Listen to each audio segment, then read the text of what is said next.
First one here. Yay. What's up, Straight Line Reports? And on TikTok, Cyber Guy. First one in. Nice. Can I join up? Sure can, bud.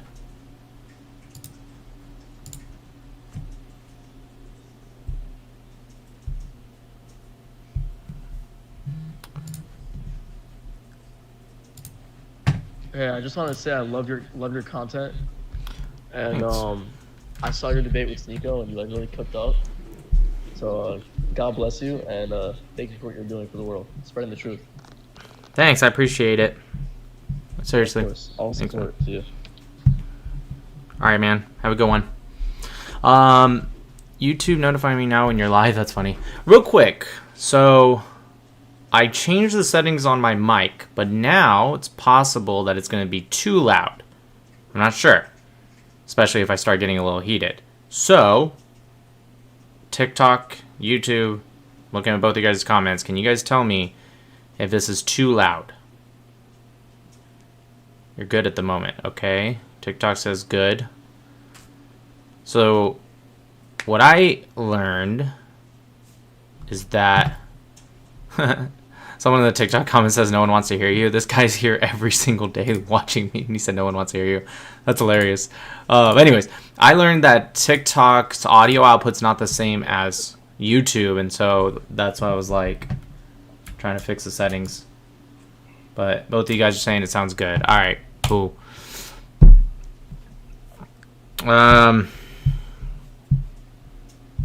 What's up, Reese? What's up? I just got a quick question. Okay, go ahead.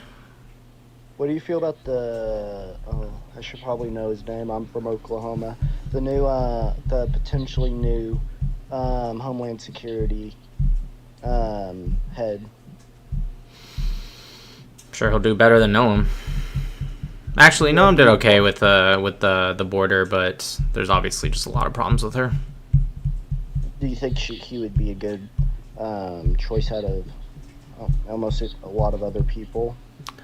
I don't care so much about what maybe happened in the past or not with somebody. I don't know the guy that well, obviously. I think there's a lot of people that like try to pretend like, oh yeah, I know that guy. Now some people do. I've heard his name, but I don't know really much about him. I'm just curious on how he does the job. If he does well, great. That's all I care about. So to be determined. All right, thank you. What do you think about him since you're from Oklahoma? I've seen him a lot on TikTok before all of this. I tried to go to his one of his rallies here, but I couldn't. But he's a good Christian conservative man who owns farms, so I feel like he would do the best for what the job qualifies for, not Sure. Just for Oklahoma. Sure, I get that. Okay, well, guess we'll see. In the chats on YouTube, thank you for the super chat. Alexa, did you see Andrew Tate leaked out how Sneako is secretly gay? P.S. Watched your debate with him again in full. Again? Wow. It's one of the history books. Bravo, sir. Thanks, Alexa. And yes, I did see Andrew Tate. You know, funny enough, actually, I'll show you guys in a second. Second super chat. Thank you so much. Much love from Israel. Keep up the good work, bro. Appreciate you. Toda. All right, you guys, check this out. I'm going to show you guys something. It's pretty funny. Never thought I'd see this on kind of my...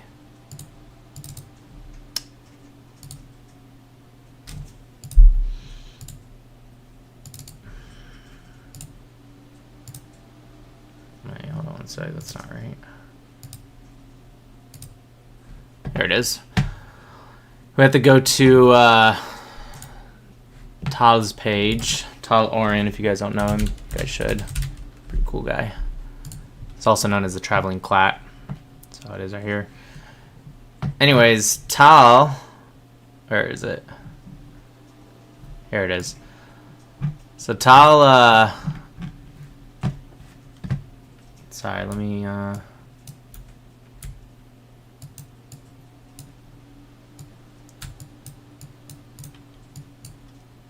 make this bigger for you guys on YouTube, and then for on TikTok, gotta scroll up a bit. There we go.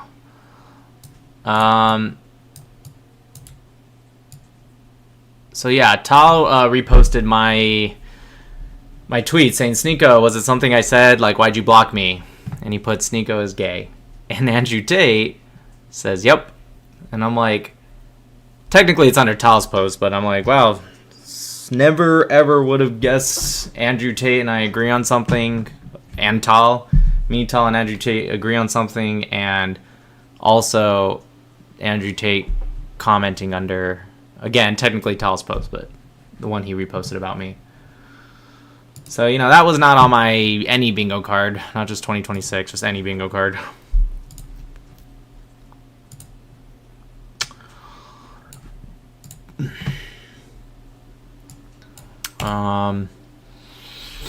Also, you guys, just to give you guys an update, because I always like to give my updates to the people that watch my lives.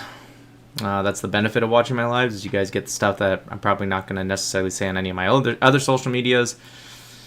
And that is JTV. If you guys don't know who JTV is, I was on their podcast once before. A friend of mine, good guy. Let me see. Let's go here.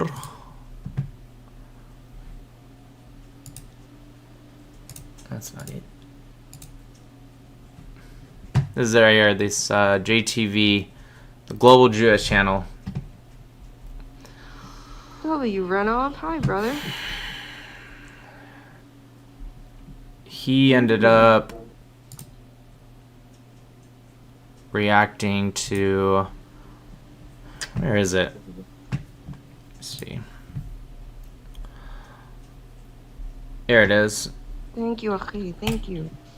So this is, quite frankly, glorious. Nick Matau is a brilliant American debater, Israel activist. Don't believe he's Jewish, actually, although I know he's taking a lot of interest in Judaism. We I'm actually so had him proud on of my JTV a husband. while ago. We should definitely get... I mean, that's Talk of the town right now. kind of true, I guess. I'm not necessarily taking an interest in the sense that I've like started conversion or anything. I'm just interested in it because I'm interested in that. But here he is debating Sneako, who is also an American streamer that is deeply, deeply anti-Israel, said a lot of anti-Semitic stuff, converted to Islam, I believe, in 2023. I want to show you some of the clips that they had a several hours long debate. Here's how it all started. Why do you support Israel if you're not Jewish? You don't have to be, what? Are you Palestinian?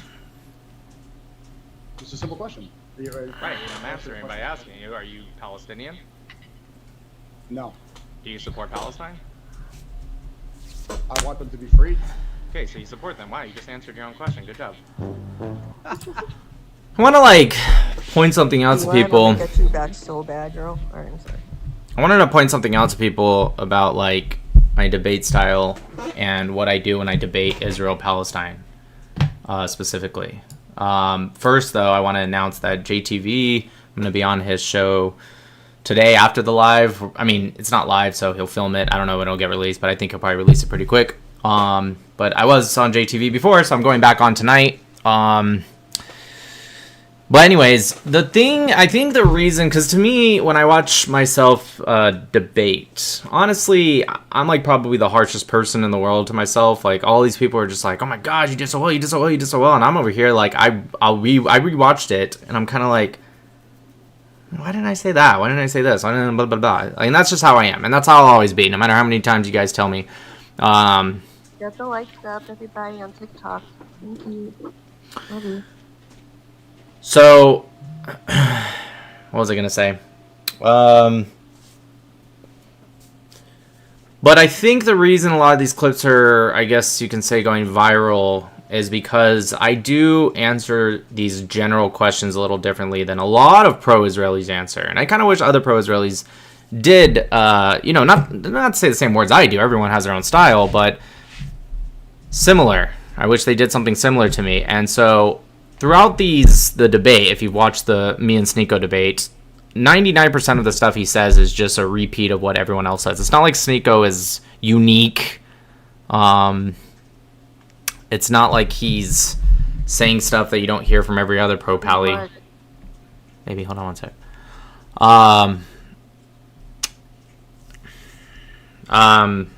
So yeah, it's just the same stuff. But instead of going on the defensive mode, sometimes it's best to go more offensive, right? And it's like this, you know, why don't you, I mean, you hear it all the time if you're not Jewish and you support Israel. Why do you support him if you're not Jewish? I mean, it's consistent. And so sometimes it's best, instead of being like, well, you know, because it's the right thing, because of this reason and that reason. Of course, those are all good answers. I'm not saying they're wrong. Sometimes it's also best to just throw it back at them. Later in the Sneako debate, I think he actually covers it. Let's see. Hold on. Tzfat. In the 1830s. Yeah, here we go. This one right here. Start till 48, Sneako. 6 when they slaughtered. Answer what? When did the war start? You said 48? Yes. In 1936, when they targeted and slaughtered 510 Jews, what was the reason for that if it didn't start till 48, Sneako? Can you answer that without deflecting? We're talking about this land, these people. It was literally, I'm talking about the exact same land, Sneako. I'm not talking, it's literally in Palestine. Why did they target and slaughter 510 Jews? You said, and I quote, it started in 1948. I wanted to make sure I heard you say that. So can you explain, without deflecting, can you explain why they did that?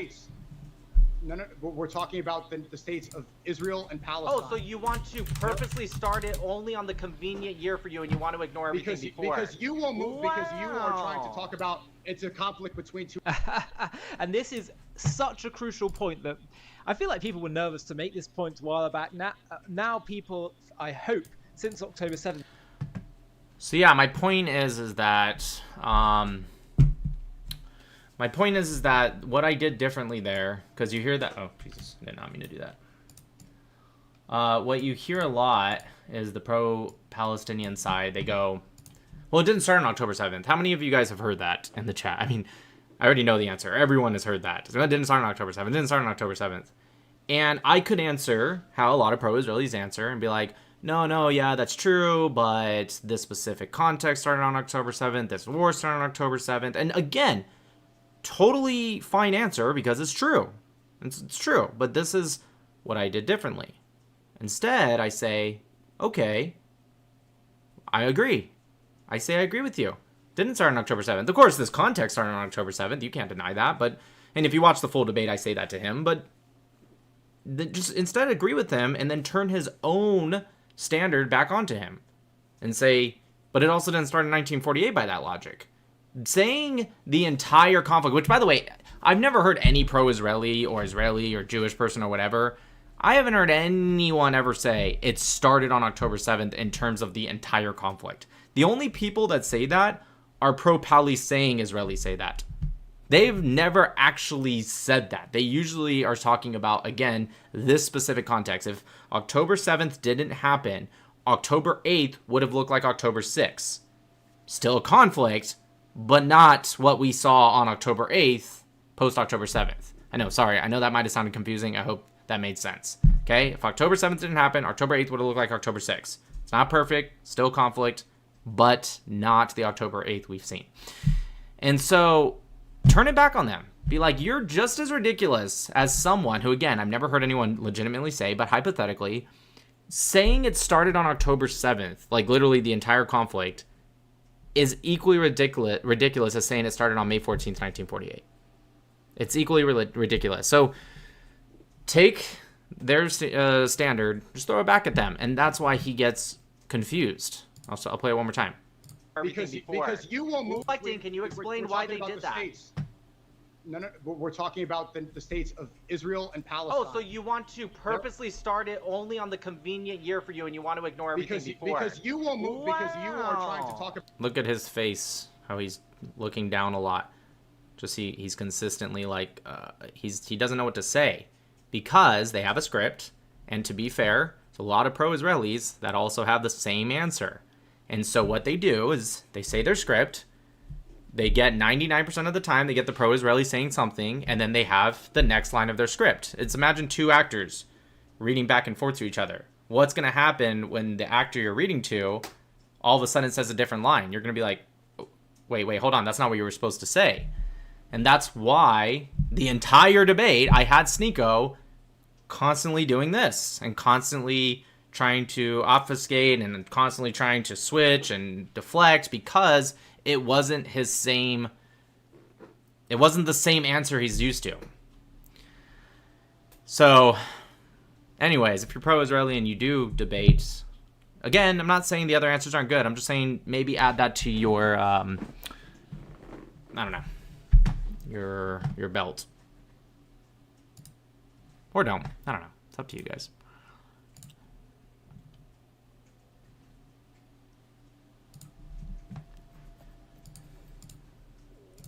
Hello, Yosef. What's up, Nick? How are you? I'm doing good. I completely agree with you. I feel like it's like you said, both sides in a lot of arguments, especially now, will have like not like a script like literally like on paper, but it's so annoying because you'll hear like he was expecting you to say a very easy to argue counterpoint. So then when you don't say it, he just starts looking around and he starts stuttering, and then I don't know. It's frustrating to watch when you realize it, but I think a lot of people love to engage with it. But I've actually grown a lot from going off script. I used to actually disagree with you a lot, but I found over the past like 2 years, I started kind of agreeing with you more. I used to go into your TikTok lives the month of like October 7th, like when it happened, when everything on TikTok was like booming. And I haven't really been on TikTok for years since, but I'm from the West Bank. I used to like really support like Palestinian government, but over the past few years I completely stopped, just seeing there's no progress, there's no desire for new leadership, there's just stupid people on my side like going into restaurants trying to get everyone to scream free Palestine, and if you don't, you're like, I hate that, and it's making Palestine look bad. And sorry to vent, but yeah. No, I appreciate it. No, I appreciate you being honest and growing it. That's awesome. Thank you for that. Yeah, definitely. Just letting you know, there's probably a lot of idiots that do go on TikTok, which sucks, but I'm Palestinian. That doesn't mean I want Palestinian civilians to get hurt. I just want Palestine to try to come up with a new strategy, or come up with a strategy, because just begging for attention online and just screaming at Israelis or just screaming at me and calling me a traitor doesn't really do anything. Right. I hear that. All right, one more. Thank you for the super chat from Alexa. Have you seen the fat electrician video of America versus Iran's Operation Praying Mantis? Highly recommend you react to it. I know you'd enjoy it. No, I haven't. I'll take a look right now. Is that his name on YouTube, the fat electrician? I'm just gonna assume it is. No, I appreciate that, man. One more time, for those in TikTok and YouTube, how does my mic sound? I turned it down a little bit on both because most of you said it was okay, but there's a couple people saying it was a little too loud. Does it sound better now? I turned the gain down a little bit. Good. Sounds great. Good. Okay. Like I said, I know these past few days, especially since I've been going live on YouTube as well, I'm trying to get it just right so that way, I'm done with it. I did buy a new mic though. This is a good mic. It's a Yeti. It's really good. It's not that I'm trashing it, but I don't like the cord that it comes with. It's kind of annoying. So I'm getting I bought an Elgato Wave 3. I've heard some good stuff about it, and I also have a lot of Elgato stuff, and they make good stuff, honestly. If you guys ever get into like podcasting or just lives or stuff like that, there's a lot of great brands out there, but honestly, Elgato's good. I just have no complaints about them so far. Anyways, the fat electrician. Wait, what did she say again? Oh, new super chat. Nick, thank you for what you're doing. Big loves from Israel. Appreciate that. America versus Iran's. What was it? Praying Mantis.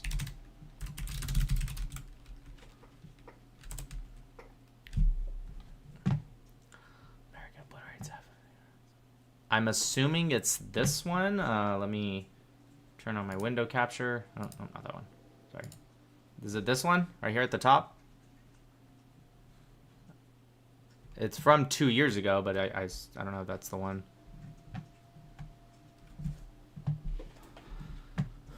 Why they answer that? Brian, what's up? Howdy. Yep, that one. All right, thank you, Alexa. I'll play it in a second. Let's hear what Brian has to say first. Go ahead, Brian. Is there any circumstance that you would say a genocide is acceptable? Any circumstance? Not that I can think of. Okay. I mean, I guess like in the biblical term where God talked about Amalek, then sure, I think if God wills something, then absolutely. But I assume you're talking about in just kind of like modern sense. Sorry. Hey, thanks for the super chat, older millennial. Sorry, did Appreciate you really it. just say genocide's okay if God wills it?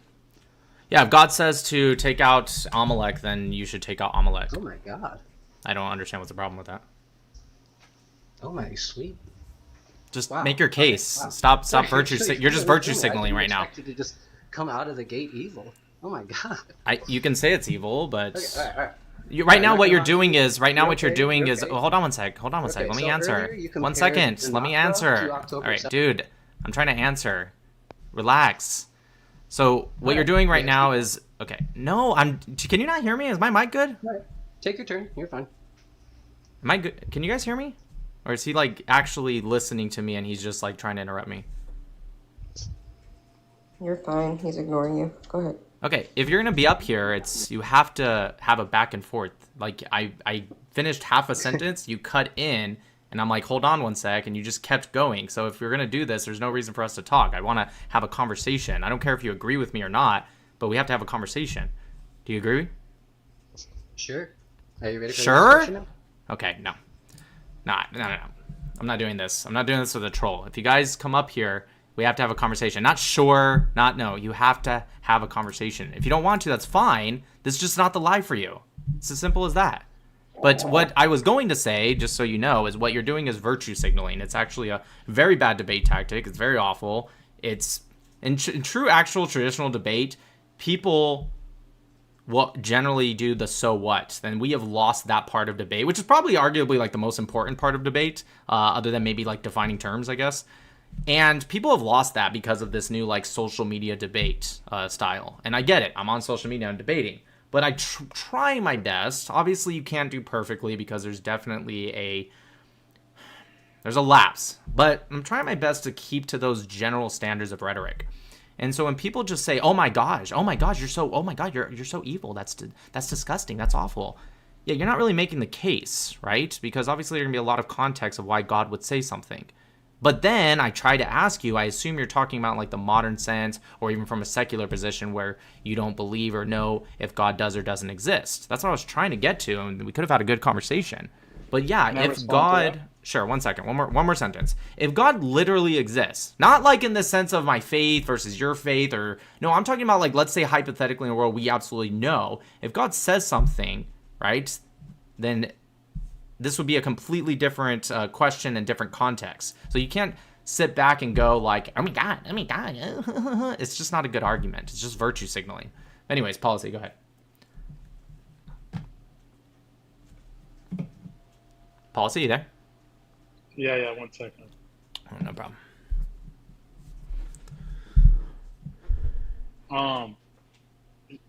But yeah, okay, so, but the problem is it's not virtue signaling, right? Because your beliefs are impacting the lives of many people, right? So you're saying your God tells you that it's how okay. So? You just said it's okay to wipe out an entire people if God says so, right? When did God say... Wait, what people... I want you to be specific. First off, it is virtue signaling because unlike you're trying to do right now, you're trying to explain it and expand. Of course, you're not virtue signaling. Virtue signaling is when you don't do that, right? You're just saying immediately... Hold on 1 sec. You're just immediately saying, oh my God, that's so evil, you're an evil person, without expanding. At least you're trying to expand. You're already wrong because you're saying we're affecting a people today. Who are we affecting, and when did God say anything about those people? Can you be specific about that? But he asked you, and you just said genocide is okay if Amalek says so. That's what you said, right? I didn't say that. Not if Amalek says so. I was talking about... Just 1 second. Let me catch up with the super chats and I'll answer you. Older Millennial, thank you. I heard the Bible says unalive Muslims, but I wanted to check scriptures just to be sure. I'm already 200 ahead. Doesn't say that, Older Millennial. Now you're just being a troll, dude. Anyways, Soldry, thank you. I enjoyed the Sneako dish you cooked. Thank you. I appreciate it. Yeah, so policy, no, it's not if Amalek wills it. Do you... I don't know. Are you religious at all, or did you grow up religious? I mean, I've been around it. Okay, you don't know the story of Amalek? No, I actually don't. Okay, fair enough. Anyways, it was the people that attacked the Israelites coming in from Jericho when they first entered into the land, and God said to spare none, right? Now, to be fair, there are biblical scholars that say, like, what exactly did that mean? Because in the historical time, sometimes they spoke like that, but it didn't mean in a literal sense. But let's say we're taking it literally. Again, I feel like it's kind of weird you guys are hyper-focusing on that part of the conversation. That part of the conversation was a very, very extreme hypothetical where we know for a fact God exists and God literally tells us as all of mankind. And you guys are, like, trying to, like, hyper-focus on that example. But, you know, I said it, so let's focus on it. Amalek, right, I just want to make has a very, very specific context, right? So if God were to say that, and if God, you knew for a fact God exists and he told you, you would agree with this too. If you say otherwise, you're just being disingenuous, you're lying, right? Okay. But anyways, that's what I said. Okay, but then let's say I came up to you and I said, I believe in a talking bush. And the talking bush told me that Israel is the threat to humanity and we should wipe out Israel. Yeah, so that's a false equivalency. Right, that's a false equivalency. So I'm talking about, sure, I'll say it for the third time. Actually, this might be the fourth time I've said this now. I'm going to try one more time. I really need you to lock in and listen to what I'm saying. Okay? When I answer that other guy, I'm talking about in a hypothetical that we know for a fact God exists and he has told us all. I did not in any way say if somebody says, trust me, bro, God told me, so let's all do it as mankind, excuse me. So yes, you're correct. In your hypothetical, I agree. That should not at all be a reason. If that was the question the guy asked to me, I would have said no. So what you're doing is you're taking my very, very clear words, and I know they're pretty clear because I've said them 4 times now, and I guarantee you if I asked everyone, they would say, yes, you're being clear. And you're taking that, twisting it, and then trying to apply this like evil setting instead of just moving forward with the conversation so we can have a good conversation. It's just like, is that not clear? Because if I have to explain it a 5th time, I think I'm going to crash out a little bit. I mean, I just got here, dude, and I heard you say 1 sentence, so like I don't think that's fair. I also repeated it 3 times to you. You're saying if God were to exist, okay, if talking bushes were to exist, we want to wipe out Israel. Let's do it. Right. Again, that's different because that's somebody who's man. Okay, I'm going to explain it now for the 5th time. And I'm going to have to drop you because this is now, I told you I didn't want to explain it for the 5th time. So I'm going to have to explain it again because you just made the same stupid comparison. So I'm going to do it one more time. I'm going to ask you to, if you want to come back up, wait 5 to 10 minutes. Maybe just like, I don't know, fix your brain. What I said, the difference, because it's like not clicking. The difference between some guy coming to society and saying, hey, a burning bush just told me we should wipe out all of Israel. And everyone in mankind's like, okay, sure, he says it, so we believe it. My hypothetical was if God, again, very extreme and almost kind of like tongue-in-cheek hypothetical that you guys are really focusing on. I don't know if it's just bad faith or if you guys are actually this dumb. But I'm going to say it one more time. My hypothetical is if God literally told us, not told a man through a burning bush who later told us that this is what happened. If you really cannot understand the difference, I almost wish I didn't say the hypothetical because it's like I thought it was very clear, but it's like, holy shit. All right, thank you for the super chat, Steeler fan.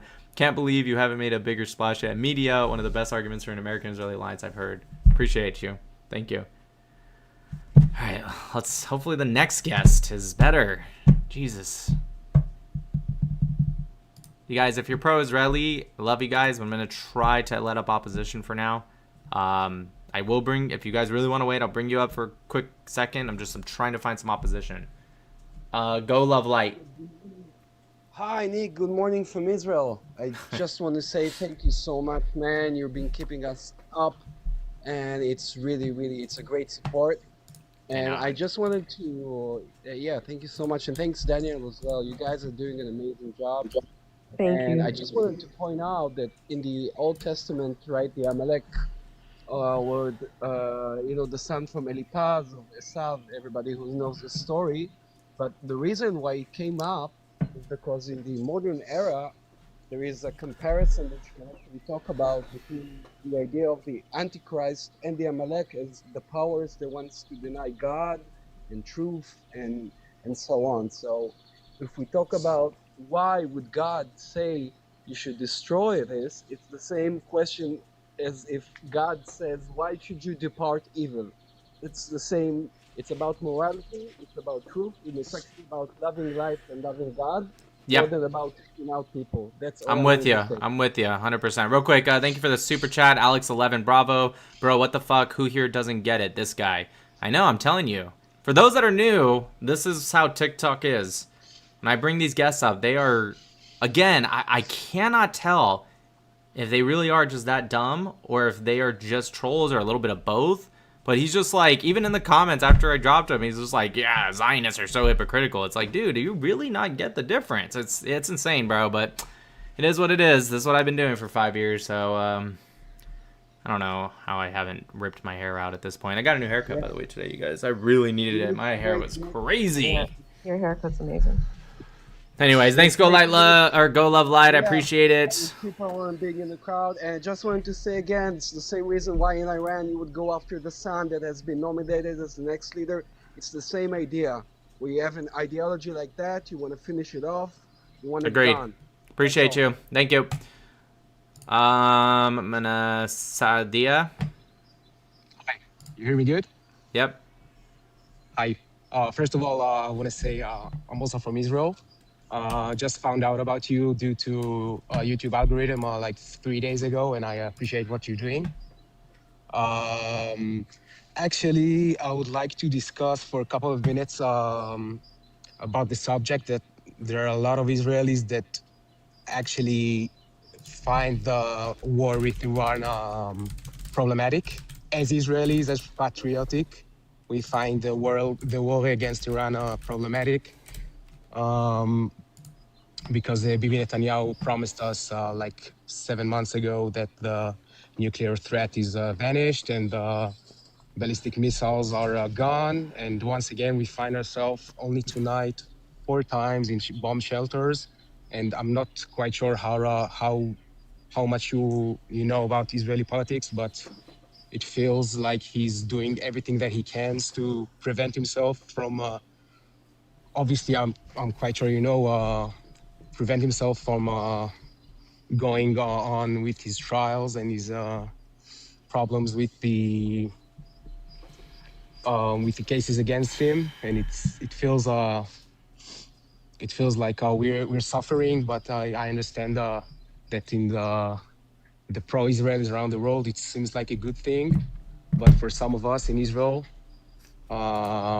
it feels like a loop that will go on and on and on with this man, and we will not find peace with this man. What do you think about it? Appreciate you. Thank you so much for coming up. That's it? Yeah, I gotta move on to the next guest. I am trying to get opposition up, but I really appreciate it. I don't think. Yeah. I don't particularly think that Israelis are necessarily suffering. I think the Israeli people are very, very strong people. I hear what you're saying, but I would recommend looking towards your fellow Israeli. I think a lot of them are strong, and I think that they are. A lot of them are saying we're taking this on for the freedom of Iran. I agree with you. I just want to say one thing, and then you can cut me off. Okay. One thing. I'm not saying that we're not strong, and just for clarification, I'm a pretty big patriot. Just for you to know that there are a lot of Israelis that stands with what I'm saying, like hundreds of thousands, maybe millions. Just for you to know, not that. Yeah, that's the truth. Okay, sounds good. Thank you. Cheers. Bye.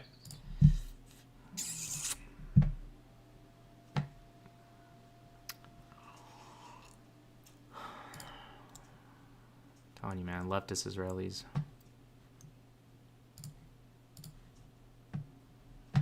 Hello. Leftism is a cancer no matter where you go, you guys. No Hello. offense. Assalamu alaikum. Assalamu alaikum. Hold on one sec. Brian, go ahead. Hi there. I am very pro-Israeli, American, very pro-Israeli, very anti-MAGA.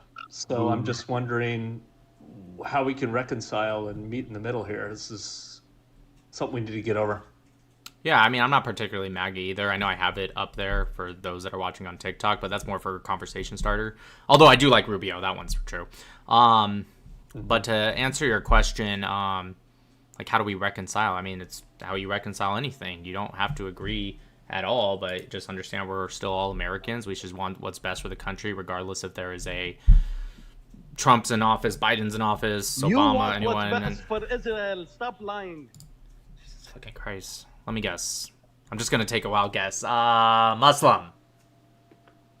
Let me take a wild guess. Gay. What's wrong with being gay? Nothing's wrong, but something. Nothing's wrong, but wait, hold on, wait a What's minute. wrong with Nothing's being wrong. Muslim?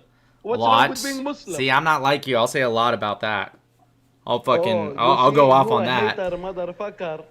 Yeah, you guys can't fucking not interrupt. It's like insane. You heard another But guy you say speaking. you're not You even heard. MAGA, but you have the MAGA flag because you're a faggot. First off, what MAGA flag? Do you mean the American flag? That's not the MAGA flag, you fucking weirdo. Anyways, the reason I knew you're a Muslim is just because it's just, you guys can't help yourselves. It's like insane. And no, I don't have a problem with Muslims, but every single one, it's like you hear someone talking, you hear us having a conversation. Me and Brian don't even necessarily agree with everything, but we're having a good conversation, and you just had to cut in, and you had to make it about Israel, of course, too. Right? He barely mentioned Israel. He just said he was pro-Israel. It was a topic about MAGA. Anyways, to answer your question, Brian, yeah, you should want what's best for the country. There's a lot of right-wingers that don't fall into that, and it's upsetting. There's a lot of left-wingers that don't think that, and it's very upsetting. Obviously, my values and morality are always going to be the same. I do not agree with the left wing, especially leftism. And so I'm not going to, I'm not going to compromise that. However, of course, even if a Democrat's in office, I cannot stand when there's right-wing people that are like kind of cheering on when Democrats fuck up. It's like, hey, we're still American. It still affects us if we fuck up. So that's my thought. Unless you have something more specific. I know it's a vague answer. No, that was good. And I see it the same. I'm a Democrat. Been voting Democrat ever since for 30 years now, and I do agree that Israel is our greatest ally, one of the best, and it's just. And I went through the whole, kind of the transformation of really seeing who the good guys really are, and Israel, no doubt, is on the side of goodness. Now, I just think we're in the situation where both the leaders of both of our countries are not the model leaders. I think Netanyahu and Trump are both not for this moment. I do, and I hope that our democracy holds where the people can correct action in a positive way for to put down a death cult, which is unfortunately taking over a lot of other countries, which are also taking over. It's also taking over your party, bud. Yeah, I mean, I think we're getting better. I do. Really? Yeah, I mean, you really think the Democrats are getting better at realizing the threat of Islamism? Really? There's a lot of national, there's not a lot of national characters that are, and it's, to be honest, it's a question that has been avoided for a long time in the Democratic Party. I agree with that. I don't think it's the essence of the Democratic Party. I think we just got caught up on, fairness for everyone. I think it's headed that direction. I mean, that literally just yesterday or 2 days ago, they throw an IED device in New York City, and not only have the Democrats either stayed silent about it or try to defend it, but on top of that, one of the biggest Democrat voices on social media, what's that guy's name, Walter Masterson or whatever his name is, he's literally chanting in his little microphone and bullhorn about how we need to accept more Muslim immigrants and be accepting. And then as he's doing that, the guy uses him as leverage and goes fucking Allahu Akbar and throws it. And he looks all like, the fuck? And then he still gets on social media after and defends it and says, oh, it wasn't an IED device, it was cardboard. It wasn't, by the way. It was definitely a device. It wasn't cardboard, but he still gets on defending it. Can you imagine the irony of talking about how, like, oh yeah, we need to we need to just accept all these Muslim immigrants, and they're just as New Yorker as us, and they want what's best just like we do. And then at that same second, they're like showing their culture and still trying to defend it after. I disagree with you. I think you guys have a lot of older Democrats that are maybe a little bit more classic liberals, and I'll give you that. And they're not necessarily leftists, but they are driving out away from your party. Yeah, maybe. That was at Mamdani. Is that Mamdani's residence? Is that? Yeah, Mamdani tried to defend it too, coming out. Yeah, I mean, I wish he would have said, "Hey, don't support terrorists," right? Like, just flat out. I get it, and there's a message. See, that's the problem. Is just like feelings, and we've got to like bring everybody to the party. It's not great, but I just wanted to say that I think we can, and I do agree that we're on the same side here, trying to move the needle toward like let's have fairness and open debate in societies, and like not be a death cult, and I think Israel would agree with me on that. So yeah, there was a guy that tried to have conversation. Something happened. Oh, that's right. He was killed by a leftist trans furry dude.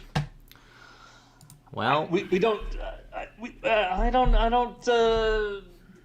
don't really know what. I haven't really been following what the assassin of Charlie Kirk was, but well, he admitted to it. His parents admitted to it. His parents haven't said anything about his innocence. They have his palm print. They have his fingerprints. They have multiple. Actually, they have his shoe print. They have him on video.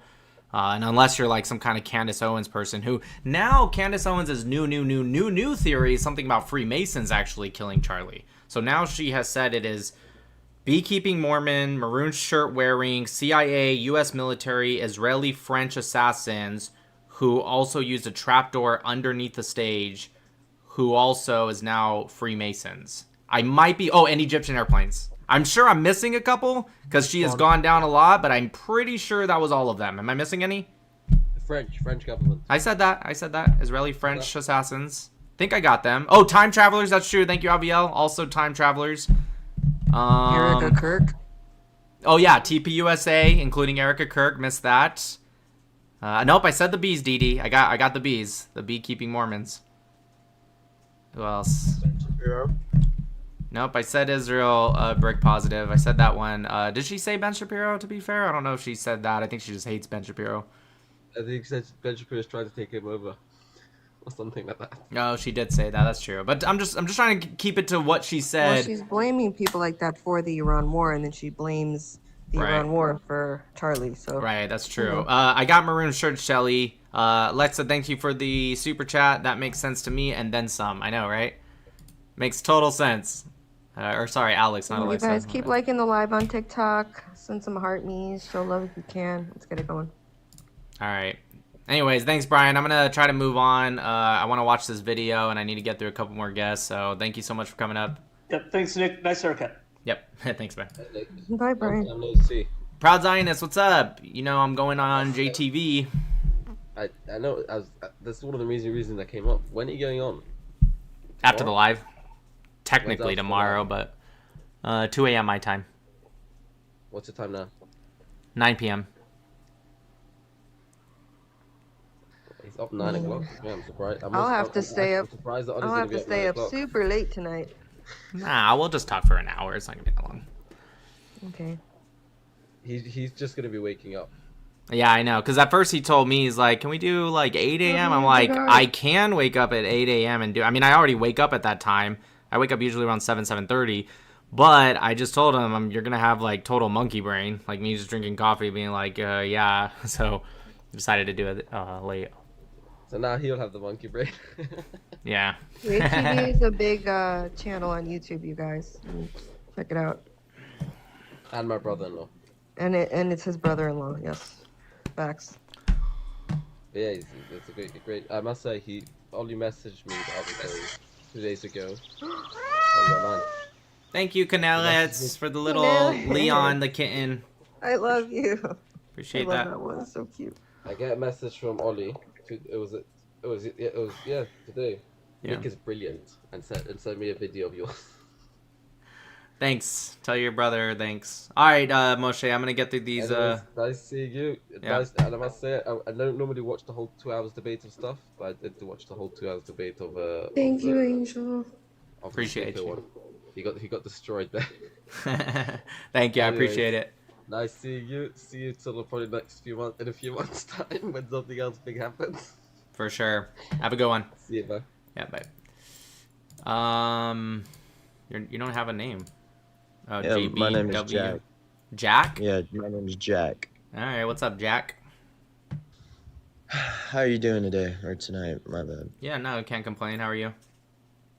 I'm doing all right. I've just kind of spent like the last 5 minutes trying to digest everything you've put on my screen just to try to understand your stance with everything. And I guess I have multiple issues with some things that you support. I'd like to gain a better understanding of it. Okay. Sounds good. I don't necessarily want to start with MAGA, although I am opposed to Donald Trump, and I can give you reasons as far as that. But I think the bigger issue that's I'm not really like a just super like- big Trump fan, just so you know. I put that out more Okay. for conversation. Don't get me wrong. I did Okay. vote for him, and I absolutely support a lot of his policies, not all of them. But I'm not like this. Like Trump can do no wrong. He's perfect. I don't think that. Yeah, I mean that's like common sense, but thank you for clarifying that. I think the bigger issue in my head is how strong of a supporter you are for Israel. I'm pro one-state solution from the Jordan River to the Mediterranean Sea. It should be Israel. I am for annexing Gaza and then annexing Area C and working towards annexing areas A and B. If that clears it up for you. Okay. Thank you for adding that. I think I want to preface by saying that as far as Israel being our greatest ally, I think in that sense that may be true, considering, you know, how close knit Israel is with the United States, and, you know, specifically Netanyahu with Donald Trump. Their relation and the things that they are able to do together are very powerful. And I will say I do think that Netanyahu has more power over Trump, that he's able to sort of, have, influence over the decisions that he makes for our What country. evidence do you have of that? Well, I mean, there's multiple ways I could explain how. Not How about you all just of go with which one I way? could supply, not all of which I can supply proof for. That's why I didn't ask for proof, Jack. I didn't ask for proof. I asked for evidence. I know you don't have proof of it. Trust me, I know. I'm asking for evidence because you wouldn't. I mean, you sound like a pretty stand-up guy. There's no way you would just make a claim without any evidence, because that'd be pretty crazy, right? Yeah, so I mean, as far as giving evidence for my belief in that, I am not readily equipped with that. So you're making a claim without even evidence, not just proof, like no evidence whatsoever. It's just simply, I have seen evidence, and it's Okay, great. Let's sort hear of it. a deduction. Like I said, it's not readily available. I'm just asking you to explain the evidence. I'm not saying pull it up on your screen right now. Okay, well, I'd say that. Okay, well, for starters, I guess I can bring up the Epstein files. I think I'm trying my very best. Bibi Netanyahu, who specifically called out Epstein before Americans even got a hold of it. Bibi Netanyahu, who specifically had no evidence whatsoever of having relations with Epstein. In fact, called out Ehud Barak in 2019 for his relationship before anyone in America was even really talking about it. Please tell me how that's evidence of Bibi having something over Trump. I'd love to hear that. Yeah, so not necessarily the best example I could give you, especially for someone as, strong, position as you are with Israel. But what I can say is that I think that, you know what, I'm not even gonna try to not sound like a conspiracy theorist, if that's what you want to take it as. I'm gonna say it like this, Israel is the synagogue of Satan. They are quite literally the synagogue of Satan. Where do you get that from, by the way? Quite literally. One second. Okay, dude, let me just. You're crashing out. right? You seem cordial, but you kind of like start to stutter a lot, and then once you get that claim out, you then just start to go off. All right, let's just relax, okay? So where do you get this idea of synagogue of Satan from? Where does that come from? Well, I think it goes back and it primarily deals with where does it come from? Religion. Where does it come from? Literally. No, I'm saying literally. I'm trying to explain what exactly I believe that to mean in my head. Okay. No, that's not what I'm asking. I'm asking where does it come from? I'm not asking you to explain what you think it means. I'm asking you where does it come from? What does what come from? Lord, give me strength. Like if you could allow me to explain and just go a little bit because deeper no offense, into, like, you're my taking thought way process. too long to like spit shit out. So it's like I finally got one thing out of you. So instead of waiting another 10 minutes for you to study your way to the next point, I'd rather just go 1 point at a time. I think that's pretty fair, actually. Let's go 1 point at a time. So I'm going to ask one more time. Okay, you said that the Jews are quite literally, or Israel, I don't remember what you said. It doesn't matter. The amount of influence Quite literally. Can you do me a favor? Can you just stop? Can you just stop real quick? Can you just shut the fuck up for a second? Thank you. That's a lot of estrogen. Holy shit. It's just like you hear me speaking, and you're just like, well, I just think. I'm asking you a simple question. Oh my god, it's like insane how hard it is to get a question out. Superiority complex, just as I'm just gonna mute you just real quick. I just have one question, please. Just relax. Just take a breath. Where does that come from? You said synagogue of Satan. Okay? Where does that come from? Okay, can you go ahead and unmute and just answer that without, again, stuttering your way through another point? We'll get to your other points, I promise you. Let's just start with this point. Is that okay? Let's just go 1 point at a time. So where does it come from? A lot of people in the chat are already answering for you if you don't know. I mean, I would assume it comes from the Bible. I mean, I feel like that's pretty self-explanatory considering the terminology. Amazing, just, like, great, awesome. I mean, that's so like it comes from the book of Revelation.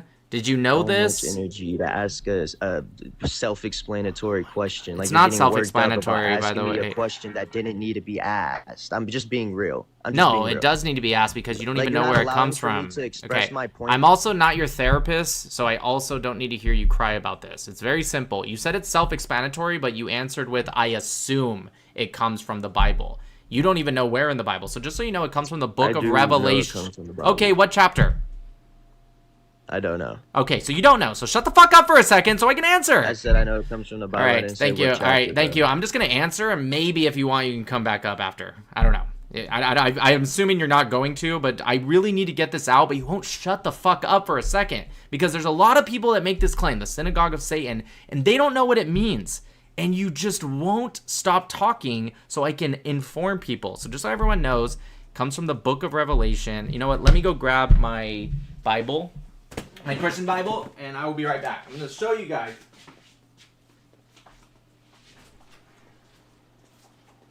You could have just asked me to bring it.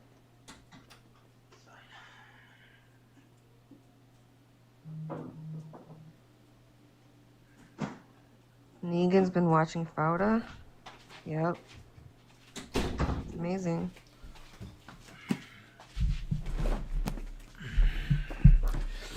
What do you guys think in the chat? King James or New International? I don't particularly like King James, to be honest with you guys, but I don't know. I'll leave it up to you guys. We'll say that King James does have the red lettering for Jesus, so maybe let's go that. All right. All right, I'm going to see a few of you saying King James. Let's go with King James. So anyways, Book of Revelation, chapters 2 and 3, by the way, because it mentions it in chapter 2 and 3. And this is the people, I always say this, and for you new people that have just found me, you'll hear me say this a lot in the future. There's a certain amount of Christians, and I love Christians. I love Christianity. I think it's great. Here's the issue I have with some Christians out. There are, well, when I say Christians, I mean Christians, right? I'm not talking about Christians who actually pious, they go to church, maybe not all the time, or maybe all the time, but, you know, people who actually like, I want to know what the word says, they study their Bible. I'm talking about the people who they love the idea of being Christian more than being Christian. Like the my New International Version has red letters. Man, I should get yours. That's great. Like the guy that just came up, right? He's like, well, like, you know, he mentions that he's right on cue. He goes, they're literally, he didn't even say they are. They're literally the synagogue of Satan. Okay?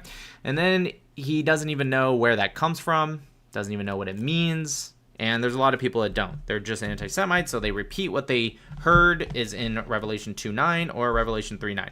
So here is Revelation 3:9. I'm going to read it.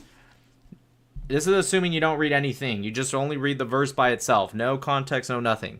Behold, I will make them of the synagogue of Satan, which say they are Jews and are not, but do lie. Behold, I will make them to come and worship before thy feet, and to know that I have loved thee. And 2:9 says, I know thy works in tribulation and poverty, but thou art rich, and I know the blasphemy of them which say they are Jews and are not, but are the synagogue of Satan. So if you read that by itself, especially in English, you just think, oh yeah, it's calling Jews the synagogue of Satan, right? No. So if you read right before it, literally the sentence before in chapter 2, it says, and unto the angels of the church in Smyrna, right? These things saith the first and the last, which was dead and is alive. I know thy works in tribulation, ... So first thing is talking about the church of Smyrna. This is something before. This is the early churches. So how can it be talking about Jews today or tomorrow or whatever? It literally says it in the sentence before. And then the chapter 3, it says, letter to the church in Philadelphia, and to the angel of the church in Philadelphia write, these things saith he that is holy, he that is true, he that hath the key of David, he that openeth and no man shutteth, and no man openeth.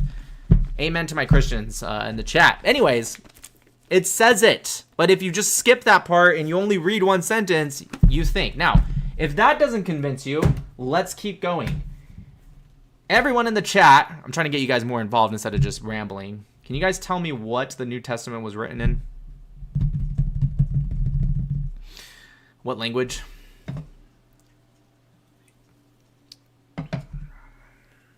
Greek, that's true. A little bit more specific.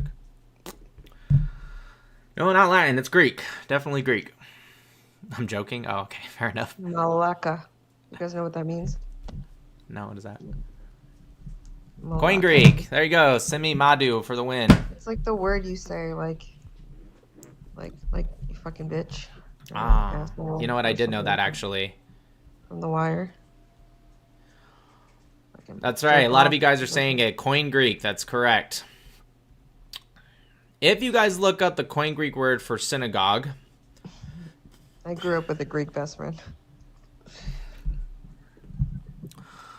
It is synagoge, right? But what it means is a gathering or assembly. That's the literal translation.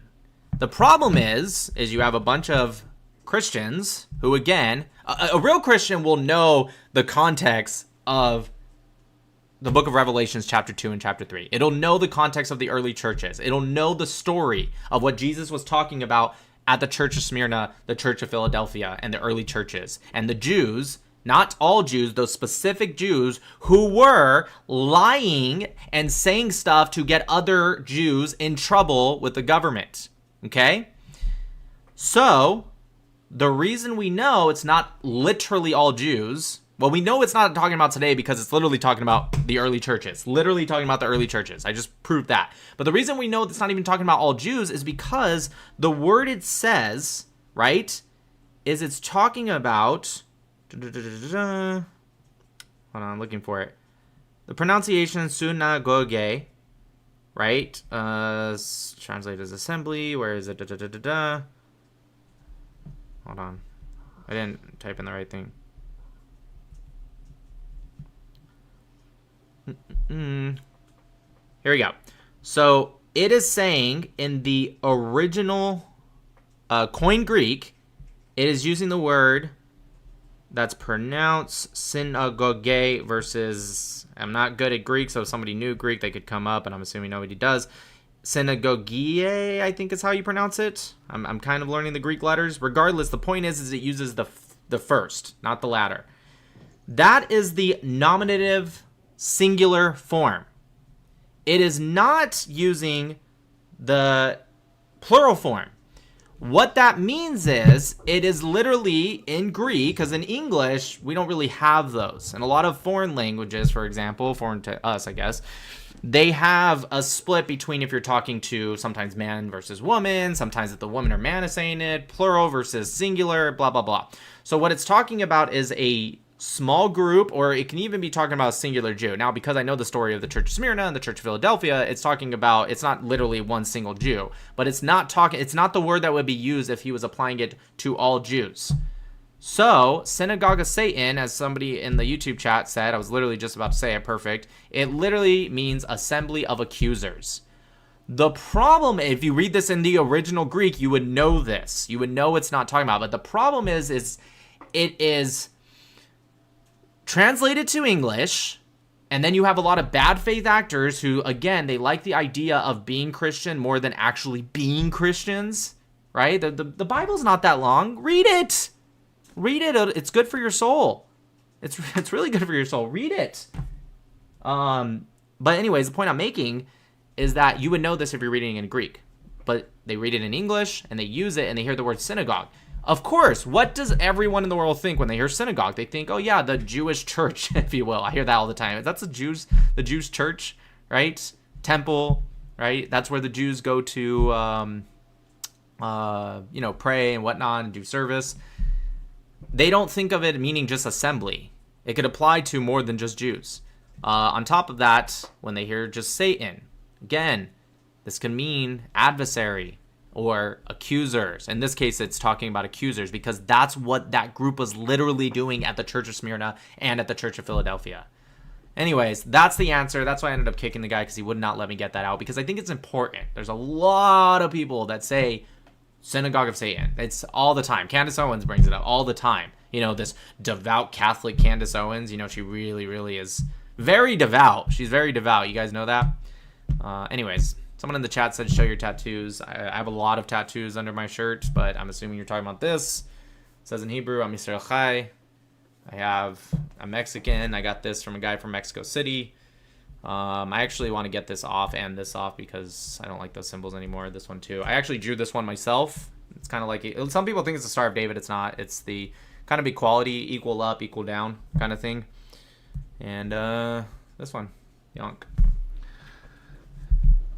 It's kind of, I don't know. Honestly, it was kind of random. I haven't gotten tattoos in a long time. The last one I got, I think, was this one, and it was like 4 years ago. Maybe 4 years ago. I don't remember. But I also have down my ribs, I have a tribal tattoo that has an anchor for my time in the Navy. Over here, I have the American flag around an eagle because it's over my heart. And this is the first tattoo I ever got when I was 17, 18? I think I was 18, actually. American flag. I have this one right here, which is the American flag. And it says death before dishonor. I have Simba right here. I got this one with my brother. It says remember who you are under it. What else? I have Grim Reaper on my back, and I also have my last name, Matau, in tribal lettering down my back. For those that don't know, Matau is Samoan. The dad that raised me is a Samoan dad, so it was kind of a Samoan-style tribal tattoo. I think that's all the tattoos I have. I see a bunch of you saying you should that you should get my name tattooed, but no, I don't think that's a good idea. No, I wouldn't get anyone's name tattooed on me unless maybe it was like my child. But even then, I think I'm done with tattoos, you guys, to be honest. Were you adopted? Real quick, if you want, I can just break it down. Break what down? So people understand your family. Okay. Sure. Nick's mother was with a Mexican guy, had 3 kids with him, then met a man, another Mexican man. Unfortunately, didn't do right by the man she was with, and had Nick. Nick never met that man, and after he was born, Nick's mother met Joe, his father, the Samoan man. So, he has a biological father he'd never met.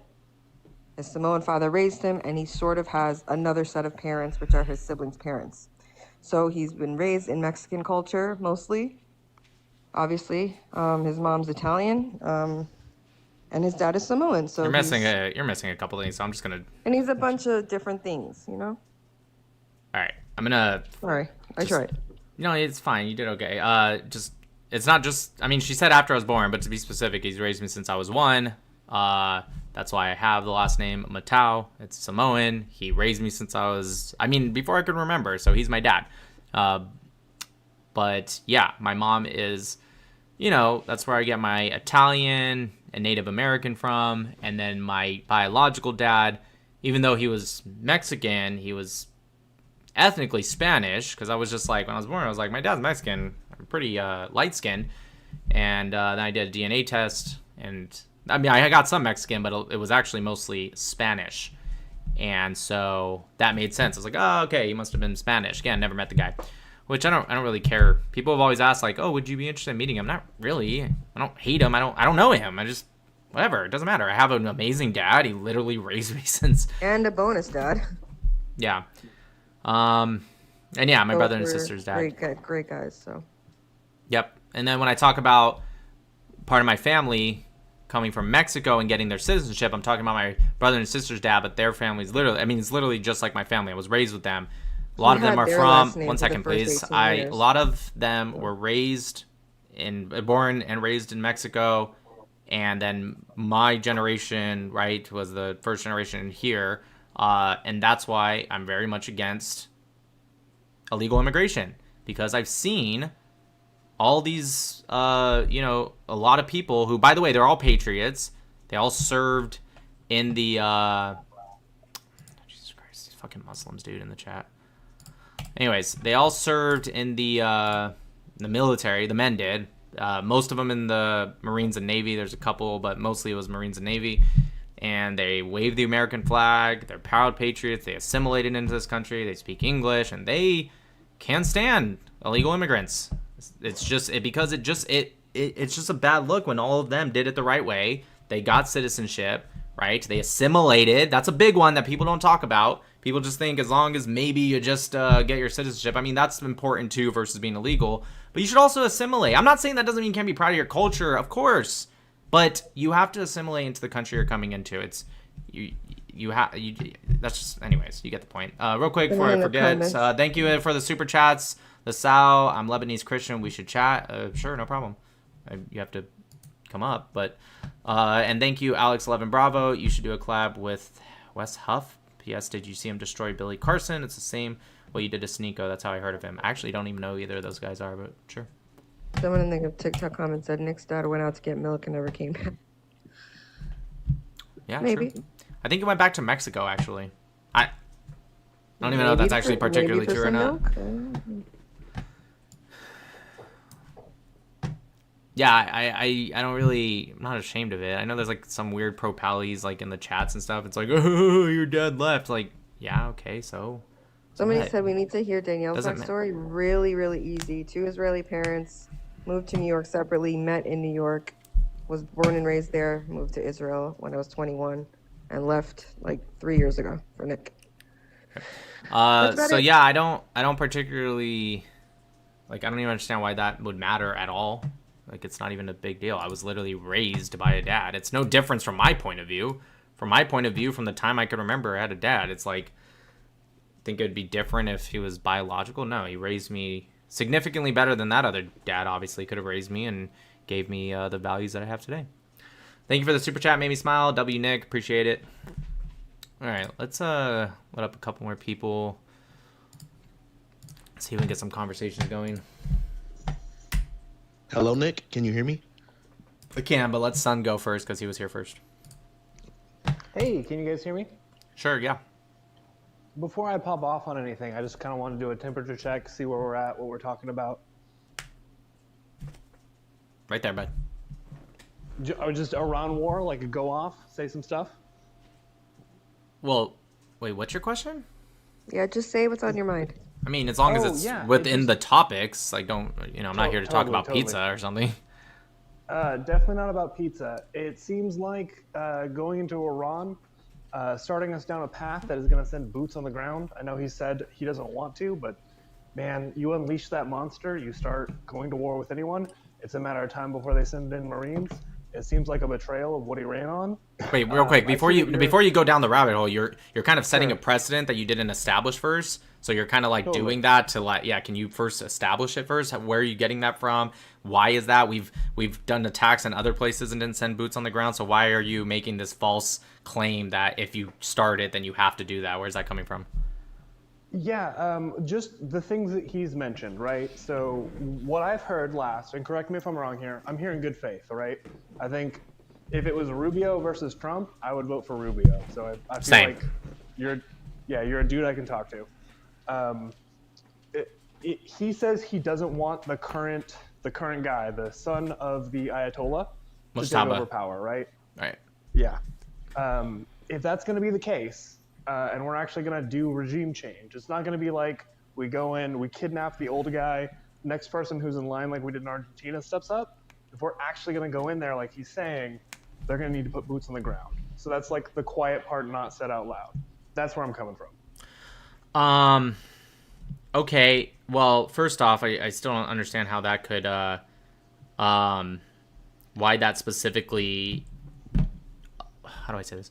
I don't see why that specifically leads to boots on the ground. Also, I think you meant to say Venezuela, but I got you. I did, excuse me. No, it's good. I just want to make sure. But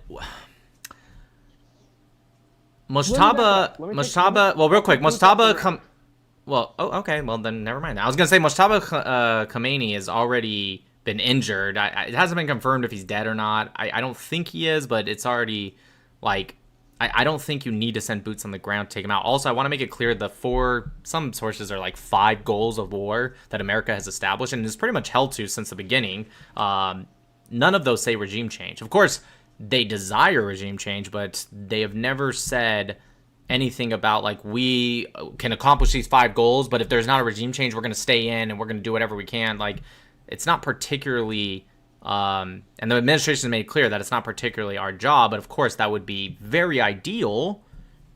But anyways, you said you're going to take that away, so where are you kind of like wanting to go with this conversation?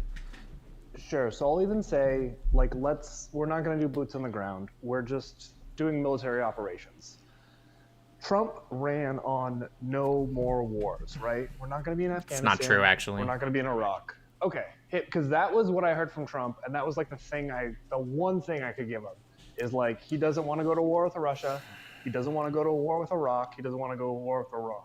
If you're saying he ran on something different, I need to reevaluate.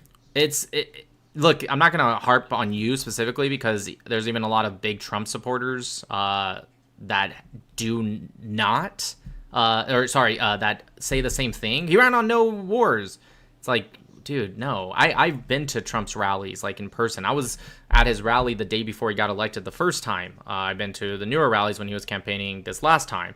I've watched a lot of his stuff. Again, and I'm not like some big Trump fan per se. I'm definitely conservative, I'm right-wing. But Trump is, don't get me wrong. I think a lot of his policies are great, and I think he's pretty effective. But there's just some things that I just don't like about him, personality-wise. I don't like protectionism. He's very big on that. But it is what it is. It's fine. I'm never going to get somebody that agrees with me 100%. Anyways, to answer your question. Wait, just real quick. Yeah. So we can find common ground. We both agree, like, the cost of the tariff is passed on to the consumer. That's common ground for us? For the most part, yes. I think that it's a little bit simplifying on how protectionism works, but yes, that's a common ground we can agree with. It's hardly ever a good thing. It's hardly ever a good thing. Yeah, I'm not for protectionism, but again, I still want it to succeed though. Like when Trump did it, and this is how I am. Whether it's Biden, Trump, I don't care who. I'm not the kind of guy that's like... We live in the same country. Yeah, exactly. We live in the same country. So when he did it, I will admit it wasn't as bad as I thought it would be. But still, I don't think it's great. But I hope it works out for him. Whatever he's trying to accomplish with it, I hope it works because, like you said, we're in the same country. Real quick to the super chats. No Thank you. Have you ever heard of Rabbi Kahane? Of course I have. We'll talk about that after though.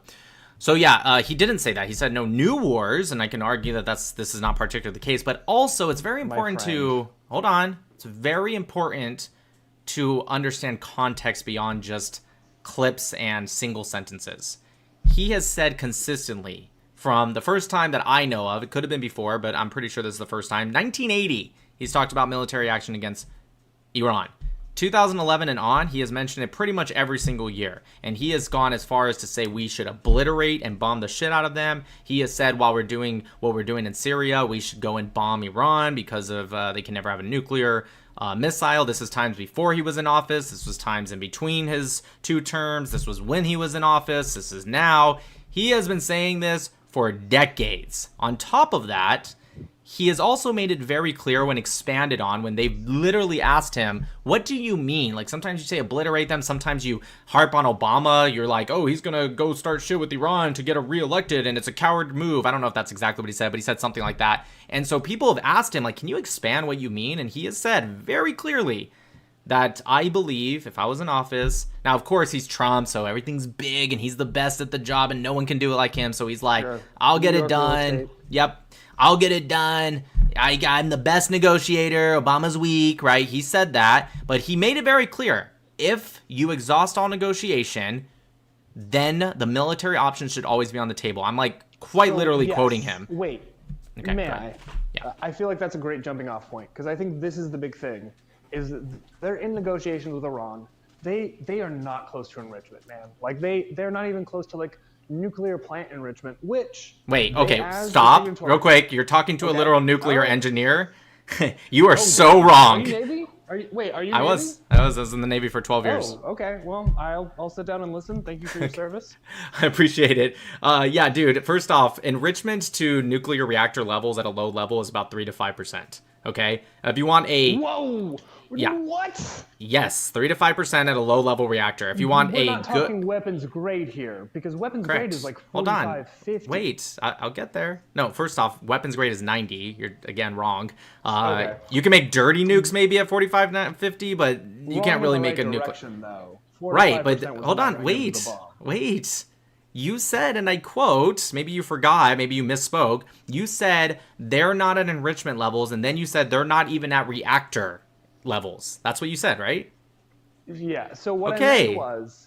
Well, I can't answer what you meant. Hold on, I can't. You can, but I want to make it clear before you say I'm wrong. I can't answer what you mean because I'm not a mind reader. I can only answer what you say. So if you want to say I misspoke, then go ahead. Yeah, so I did misspeak. It's been a while since I've looked into the literature on this. I'm a policy guy, but their enrichment levels were not enough that they could be making nuclear power at the level that American plants are making nuclear power. So and when I say enrichment, I mean weapons grade enrichment. What do you think a high power reactor, again, are you talking about reactor again, or are you talking about weapons? I'm saying that they're, because, so what was it? We hit them with Stuxnet. Okay, real quick, before you go down a different rabbit hole, can you just answer this question first? Are you talking about reactor levels? Because you once again said they're not near even the United States' reactor levels. Are you talking about reactor, or are you talking... Go ahead. I'm saying even their power capacity was not on the same. I'm gonna ask one more time because you're not really answering. Are you talking about reactors right now, or are you talking about a nuclear bomb, a good nuclear bomb, not like a dirty one? I was talking about both. I was saying that not even. Let me finish. Well, I was trying to finish, and since I know you are talking about reactors now, I kind of want to go back to what I was saying. And then we can get into weapons. The point that I'm making about reactors is even their reactors are below the level that Americans are using. Okay, so that's not true. That's why I want to cut in, because you're wrong. Hold on. Oh my gosh, you're just saying so much wrong stuff right now. It's like insane how you do not want me. Let me finish. If you let me get to the unless you're about to say, everything I said before was a joke, then no matter what you say after, it's still going to be equally wrong. No, I know you're not. I know you're not. That was a joke. What I'm saying is unless you're about to say, I didn't mean what I said, the prior sentences, no matter what you say from here on out, you are still equally wrong about what you've said. So what I'm getting at here is that the diplomatic solutions were not exhausted. I do not believe that there was a gun to America's head, the greatest military in the world, and that Iran presented an imminent threat.